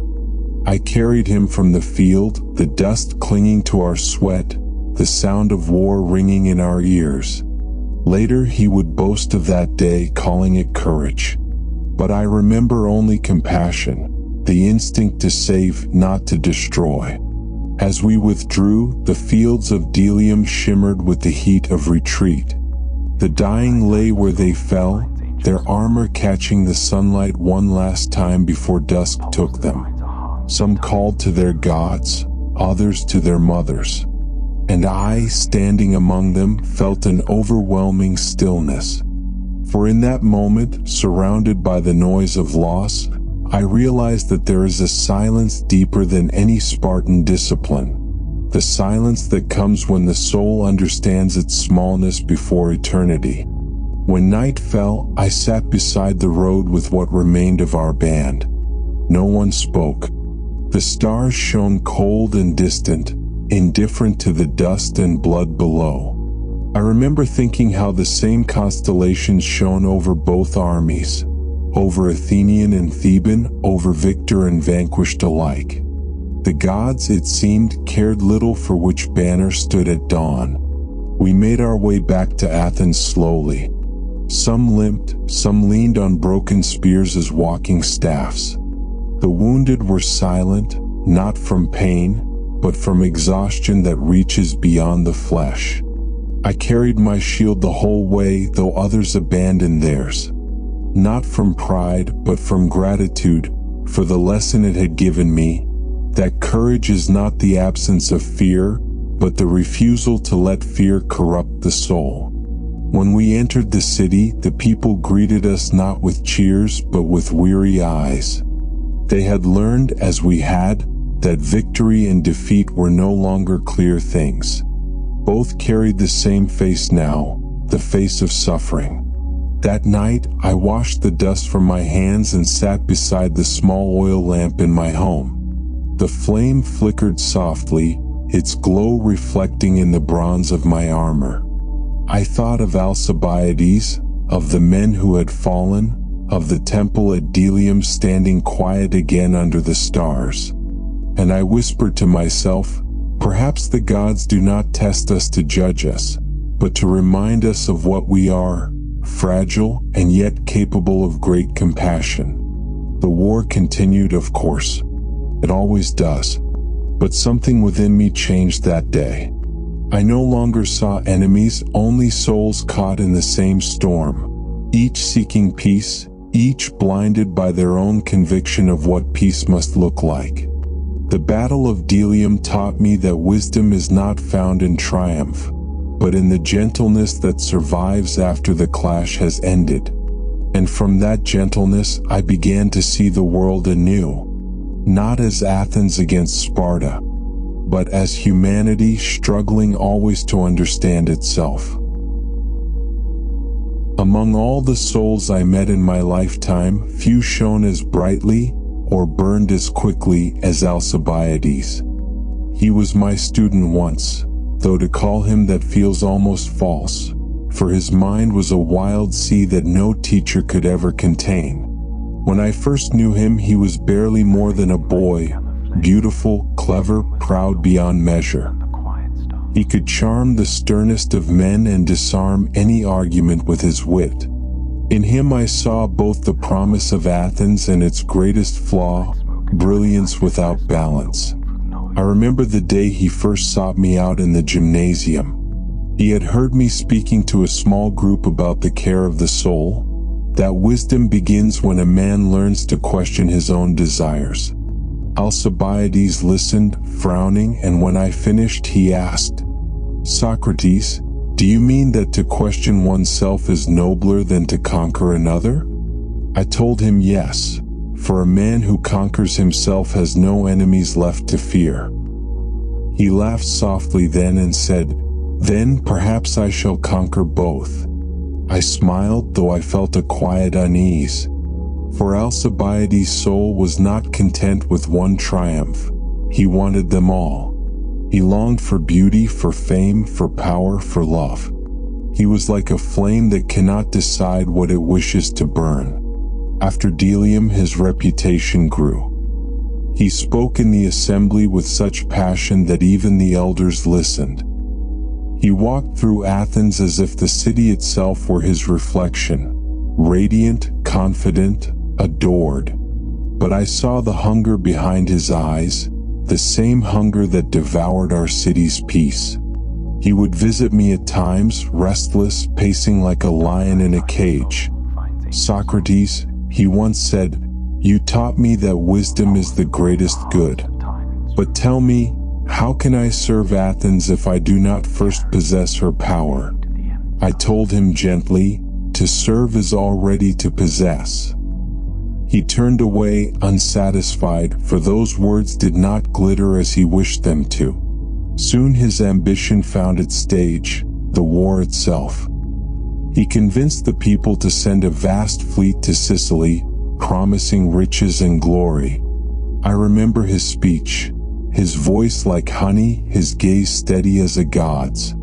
He told them that Athens must rule not only Greece but the seas beyond. The crowd roared its approval, as crowds often do when flattered by visions of destiny.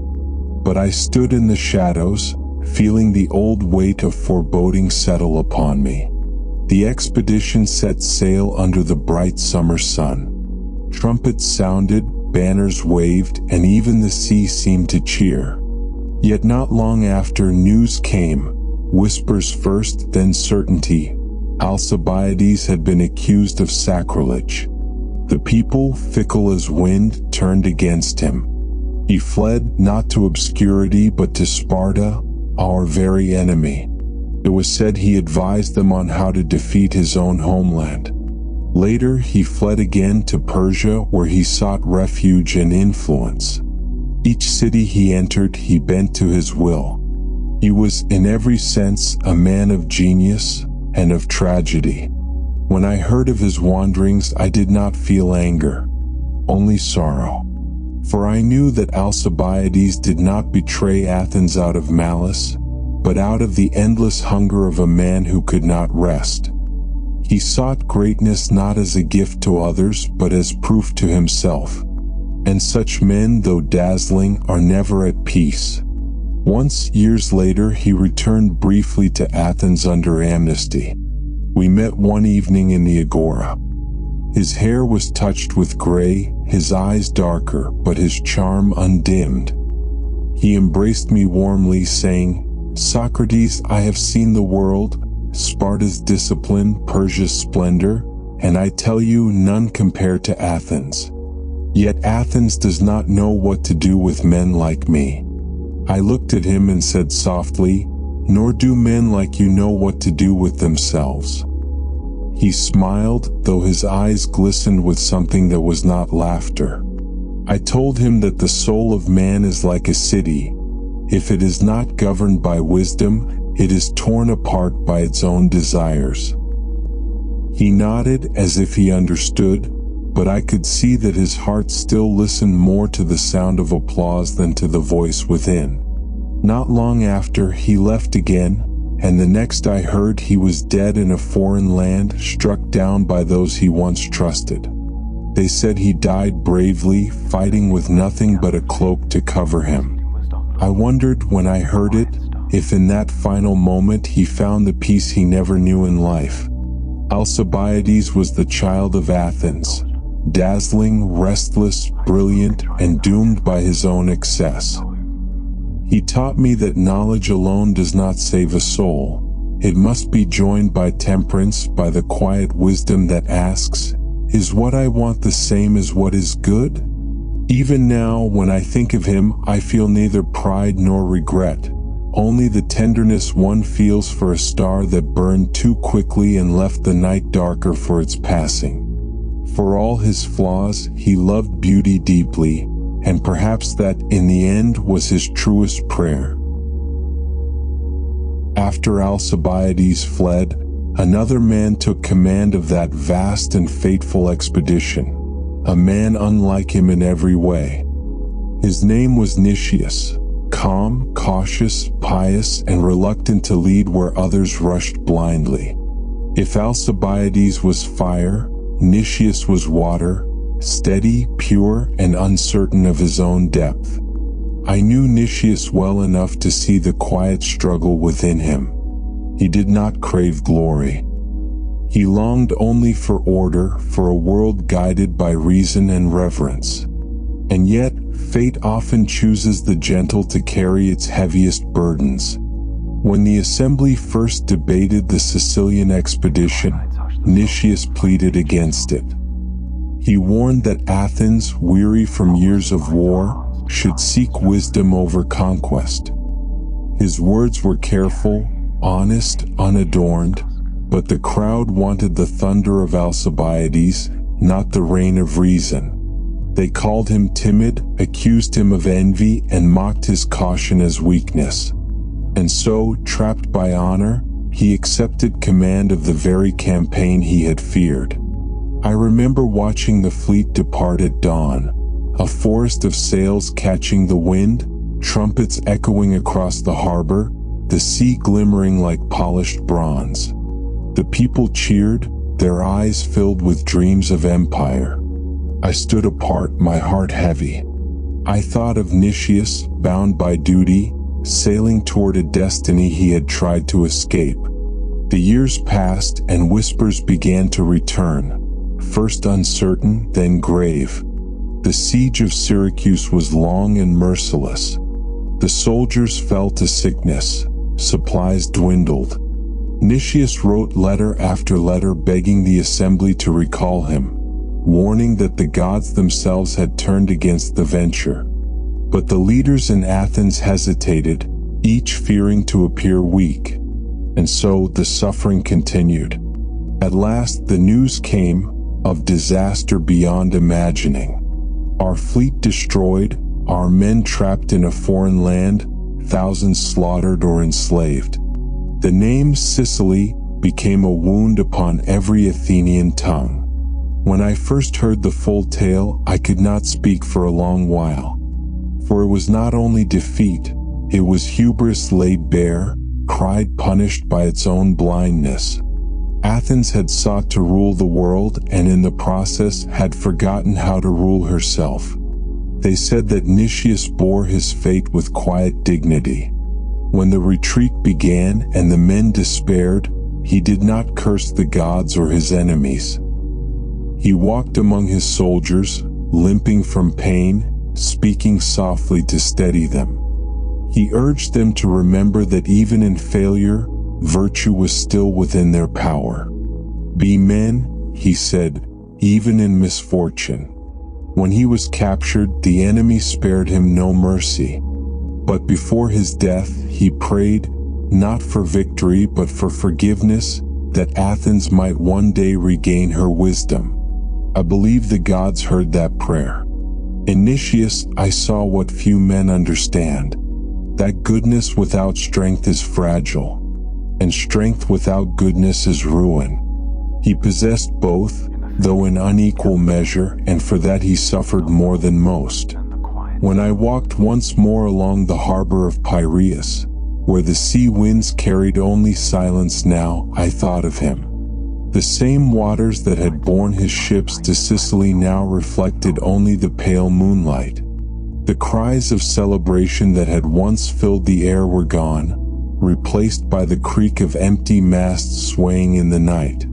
Athens, once radiant, now grieved like a mother who had lost her sons. And I grieved with her, not for the power that had faded, but for the wisdom we had not yet learned. For I knew this truth then: a city, like a man, grows wise only after it has been broken. The fall of Nicias was not the end of our war, but it was the moment the city began to understand its mortality. No wall, no fleet, no empire could save a soul that had forgotten humility. That night, I sat beneath the stars and whispered his name into the sea breeze. Nicias, I said, you were the most honest among us. And though the world mocked your caution, it will remember your virtue. The waves replied softly, as if carrying my words to distant shores. Perhaps somewhere beyond the mortal world he found peace. The peace that Athens, even in her glory, had never known. And as I gazed upon the restless sea, I realized, it is not the loud who shape history's heart, but the quiet. Those who serve conscience over conquest, and walk humbly even when no one watches. Defeat does not fall upon a city all at once. It arrives slowly, like the dimming of a lamp. First the flame flickers, then the smoke rises, and only when darkness surrounds you do you realize it has been fading for years. After the disaster in Sicily, Athens was a wounded creature. Her harbor, once alive with song and laughter, now echoed with silence. Ships that had sailed out gleaming with pride never returned. The docks were empty, the workshops still, and the faces of men bore the grayness of despair. The proud voices of the assembly, those that once thundered with arguments and applause, now trembled with fear and suspicion. Every failure demanded a scapegoat, every rumor a trial. Friends turned on friends, and virtue became a rare and lonely thing. I would walk through the agora, through streets I had known since youth, and see them changed not by fire, but by fatigue. The laughter of children was quieter, the steps of the merchants slower. Athens was still alive, but her soul, her radiant, questioning soul, had grown weary. The war did not stop.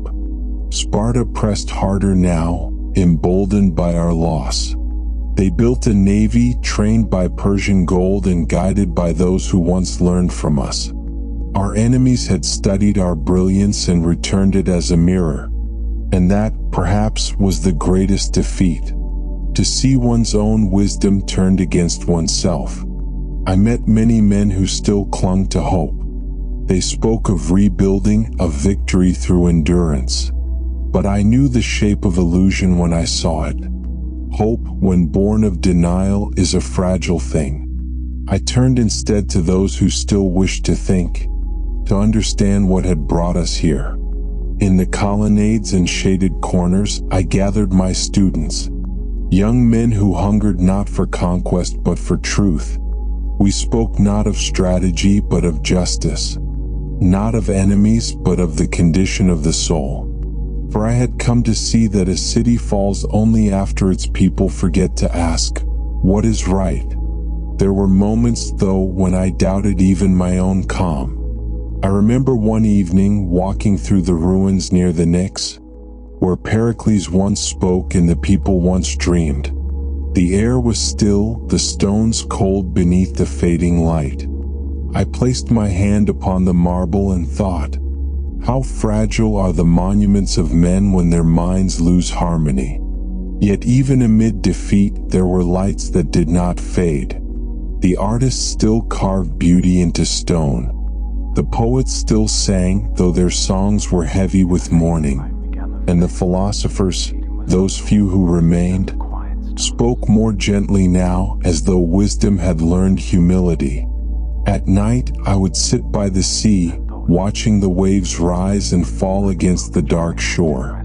Each wave reminded me of time, relentless, cleansing, unjudging. Empires may fall, but the sea endures. And so too, I thought, must the spirit of inquiry endure. There was a small boy I often saw by the docks, the son of a sailor lost in Sicily. He would stand there each dusk, watching the horizon as if waiting for his father to return. One evening, I approached him and asked, "Why do you wait, child?" He said, "Because someone must." And I thought then that Athens, even in ruin, still lived in hearts like his. Faithful, patient, unwilling to forget love. The city was changing in ways deeper than walls and armies. We had once measured greatness by how much we could build, but now we began to learn the other side of greatness, the grace to endure what cannot be rebuilt. I no longer sought to persuade men with clever arguments. Instead, I listened, for in times of defeat, the greatest wisdom lies not in speaking, but in hearing what sorrow is trying to teach. And I began to see that the true battle of the Peloponnesian War was not between Athens and Sparta, but within each man's heart, between pride and acceptance, between vengeance and virtue. The long shadow of defeat is not darkness, it is shade. And in that shade, the seeds of reflection grow. For only when the noise of victory fades can the soul finally hear the quiet truth. I would carry that truth with me into the last days of the war, when Athens' walls would crumble and her spirit would be tested once more.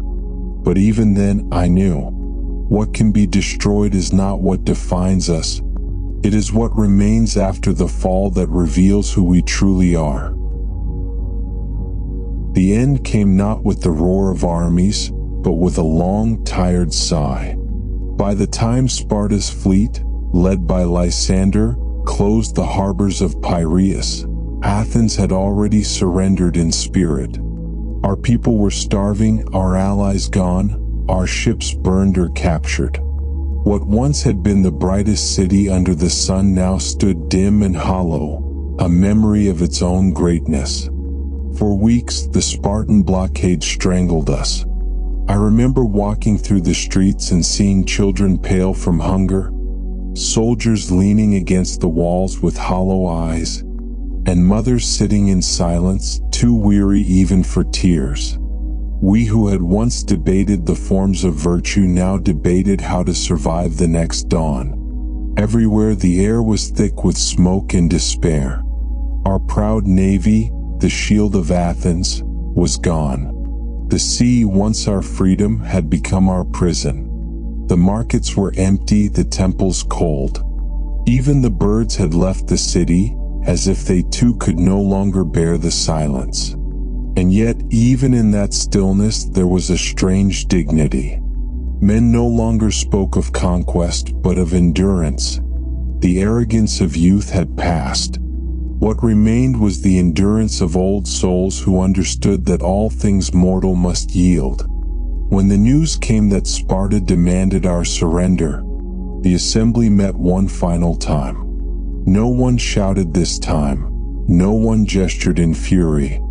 The hall was filled with a quiet acceptance, the kind that comes when men finally see the limits of their pride. I stood among them not as a statesman or soldier, but as one who had watched the whole arc of our story, from the days of Pericles' brilliance to this hour of resignation. And I thought of what Heraclitus once said, "The sun is new each day." Perhaps even ruin could give birth to renewal. When the decision was made, it was not met with cheers or cries. Only a few bowed heads, and the sound of wind moving through the broken windows. The Spartans entered our city not as destroyers, but as victors weary of victory. Their king ordered that our long walls be torn down to the sound of flutes. I watched as those walls, which had once protected us and later imprisoned us, fell stone by stone beneath the calm rhythm of music. Each block that crashed to the earth felt like a heartbeat ceasing. And yet, strangely, I did not feel bitterness.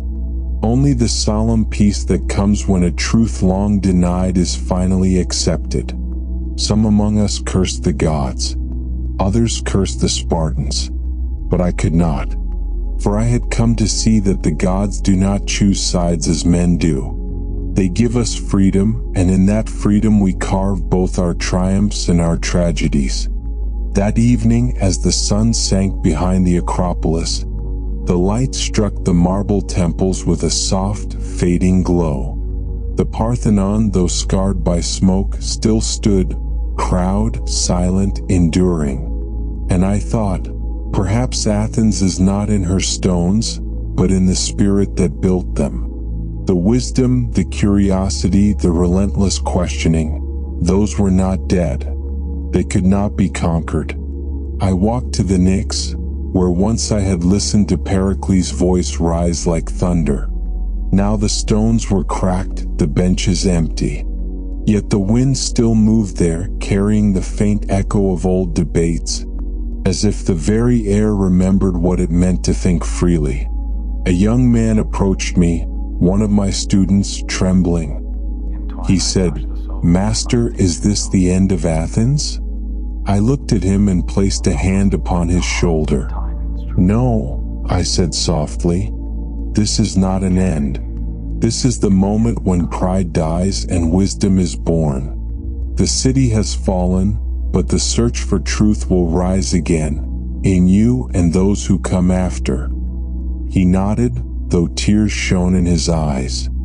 And as he turned away, I saw in him the faint glimmer of the next generation, one that might yet learn from our errors, and rebuild not in marble but in mind and heart. That night the city was quiet. No bells, no shouts, no prayers, only the whisper of the sea against the harbor walls. I sat upon a stone and listened, and it seemed to me that Athens herself was breathing, weakly but alive.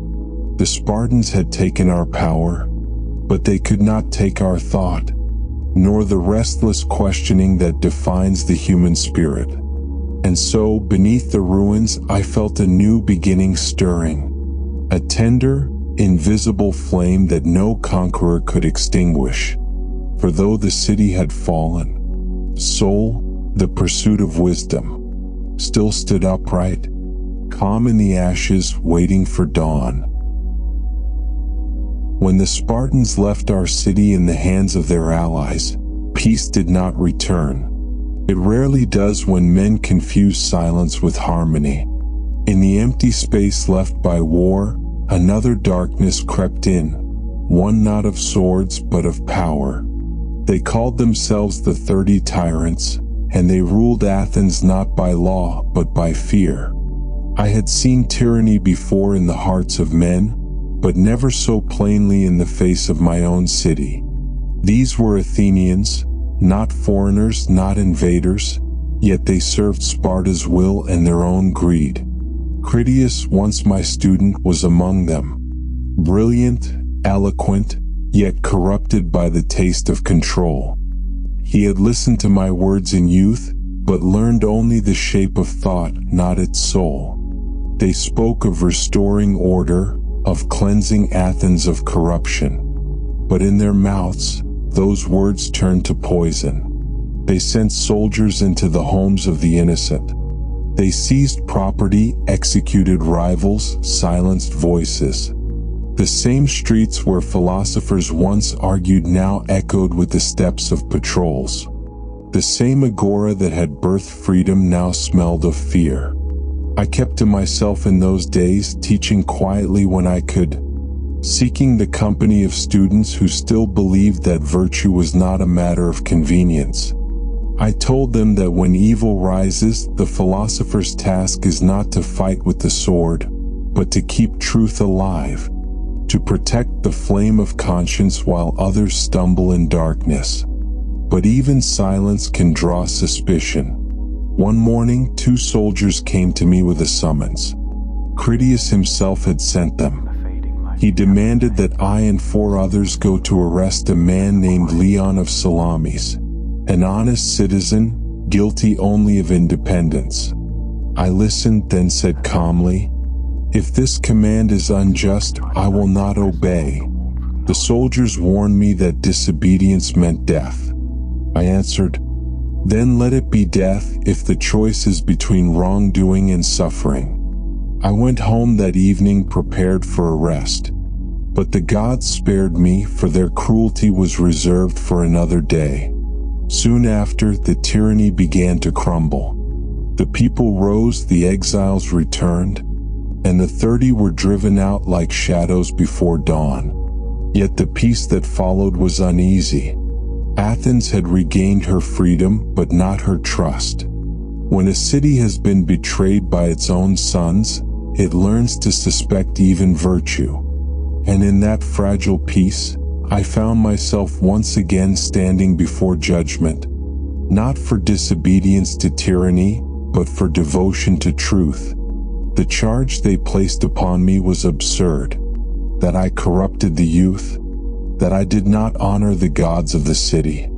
It was not impiety they feared, it was inquiry.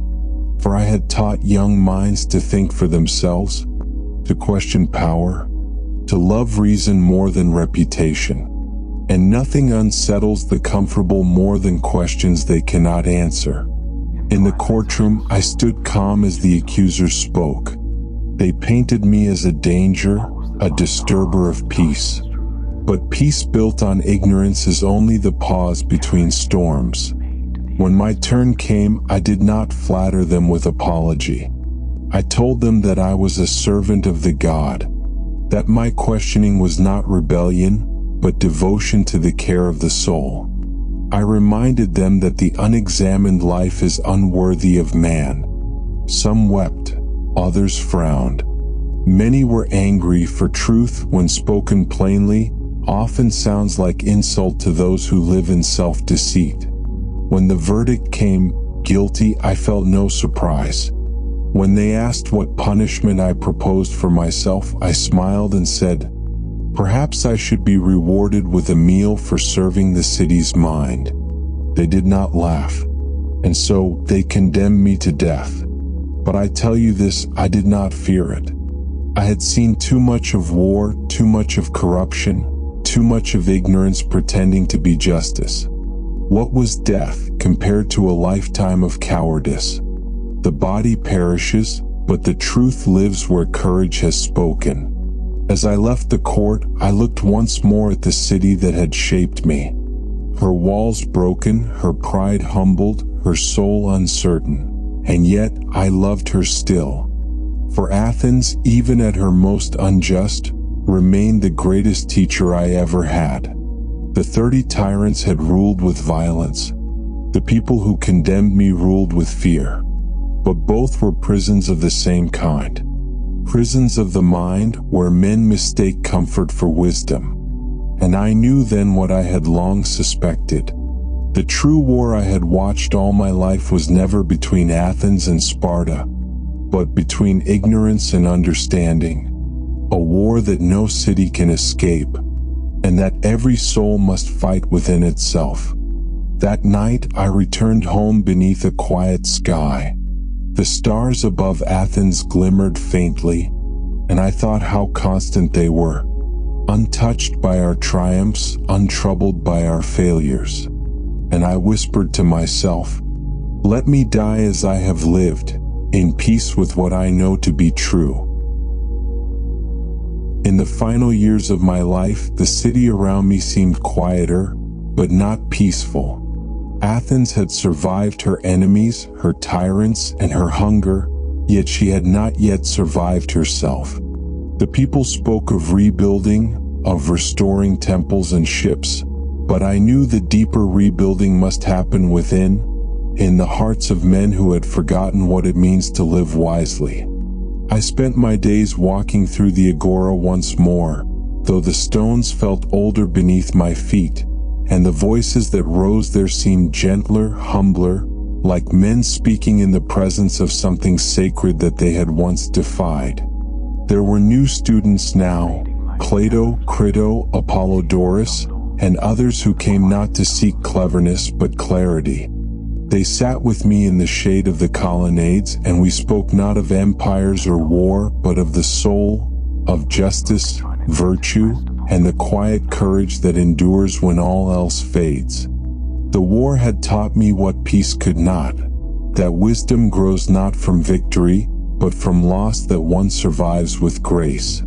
I told my students, the greatest good is to care for the soul, for from the soul comes every thought, every choice, every destiny. They listened wide-eyed as if the words were newly born, though they were older than the stones of the Acropolis. Athens, once swollen with pride, now learned modesty. The laughter of mockery had softened into the laughter of understanding. Even in the marketplace, where men once argued over power and profit, I began to hear conversations about virtue and duty. The pain of defeat had carved wisdom into our voices, and though the scars remained, they glimmered with meaning. Sometimes I would meet an old soldier from the war. He would clasp my hand and say, "Socrates, we fought and bled for nothing." And I would answer, "No, for you have learned the one thing the gods always meant for man to know, that nothing built without truth can endure." He would nod slowly and perhaps for the first time feel lighter. In those years, I came to see life itself as a kind of schooling, one that begins in ignorance, passes through suffering, and ends, if one listens well, in quiet understanding. The world does not break us to punish us. It breaks us to reveal what cannot be broken. I watched the young men of Athens rebuilding the gymnasia, planting olive trees along the roads, restoring the fountains where laughter might one day return. And I thought, yes, even shattered minds can find their shape again when they turn toward the good. Sometimes, as the sun sank low, Plato would walk beside me, full of questions that reached beyond the visible world. He asked me once, "Master, do you think Athens will ever be wise again?" I said, "Wisdom is not a city's possession, my friend. It is the path that each man walks. If enough walk it, the city follows." The gods, I told them, had not abandoned us. They had merely stepped aside, waiting for us to find the divine not in temples or sacrifices, but in the honesty of our own hearts. To live rightly is the truest worship. To see clearly is the purest prayer. I found peace in those lessons, the kind that does not depend on victory or the praise of others. It is the peace that comes when a man accepts the limits of his power and the infinity of his mind.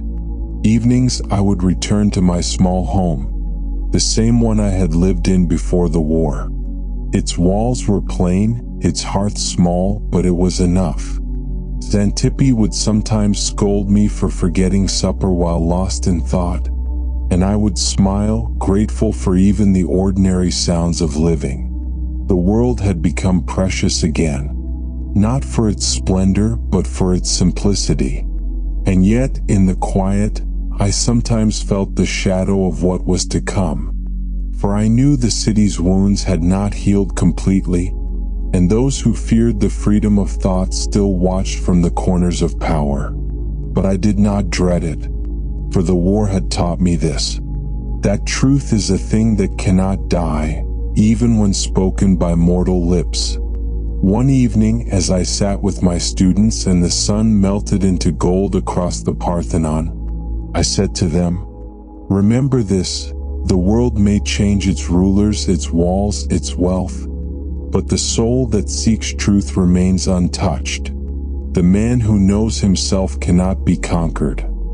They were silent, watching the light fade over the city, and I knew then that Athens, for all her errors, all her pride, all her wounds, had not truly fallen.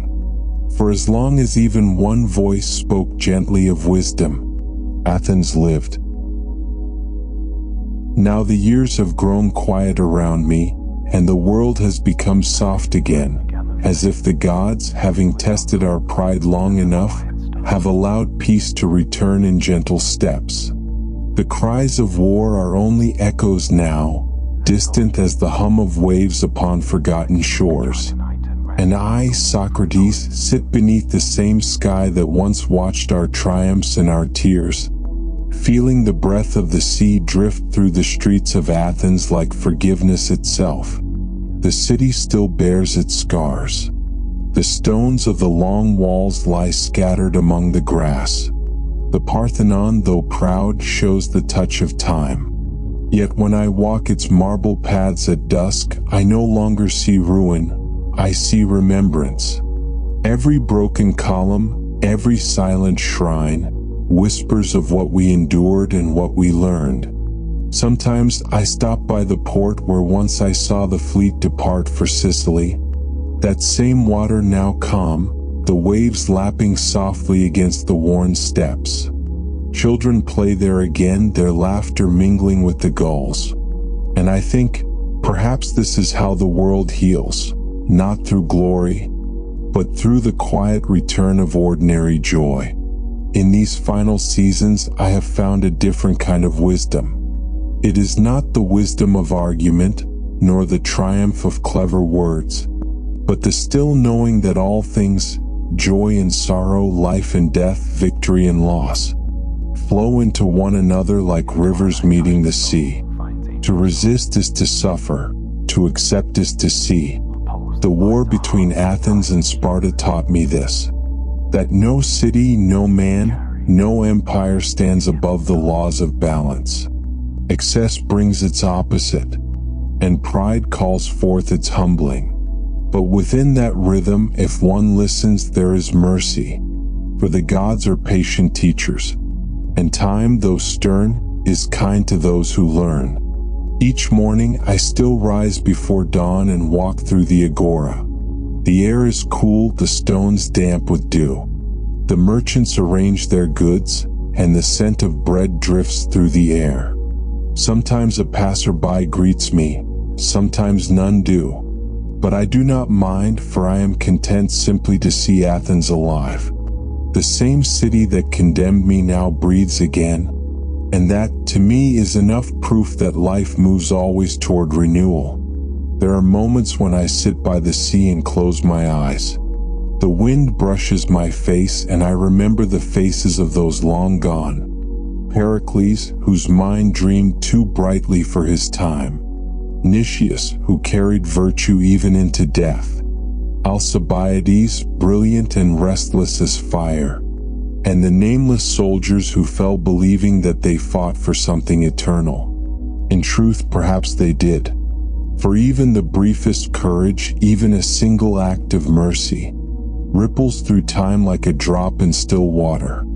I have lived long enough to see that peace is not a gift that comes after war, It is a seed planted during it, watered by understanding, and grown by those who remember. To remember is to forgive, and to forgive is to be free. The sun now sets beyond Salamis, its light spilling gold over the water like melted amber. I sit upon the stone steps, feeling the warmth fade from my hands. Around me the city hums softly, the voices of children, the songs of sailors returning home, the gentle life of a world learning once more to be kind. And as the stars appear one by one, I think of all that has passed, the questions, the trials, the wars, the silences, and I feel no bitterness, only gratitude. For the gods allowed me to witness not just the fall of my people, but their awakening. So, if you are listening tonight, wherever you are, whoever you may be, know this: the world has always been at war with itself, but within you there is a stillness untouched by any storm. It is there that truth resides, and there that peace begins. Breathe deeply now. Let the noise of the day drift away, like dust settling after the battle. The stars above Athens burn quietly, the same stars that once shone upon our tears and our triumphs. Empires may fall, cities may crumble, but wisdom endures. And now, my friend, close your eyes. Let the story fade into rest, for the war is over, and in its place only stillness remains. Sleep well, and may the calm that eluded kings rest gently upon your soul tonight.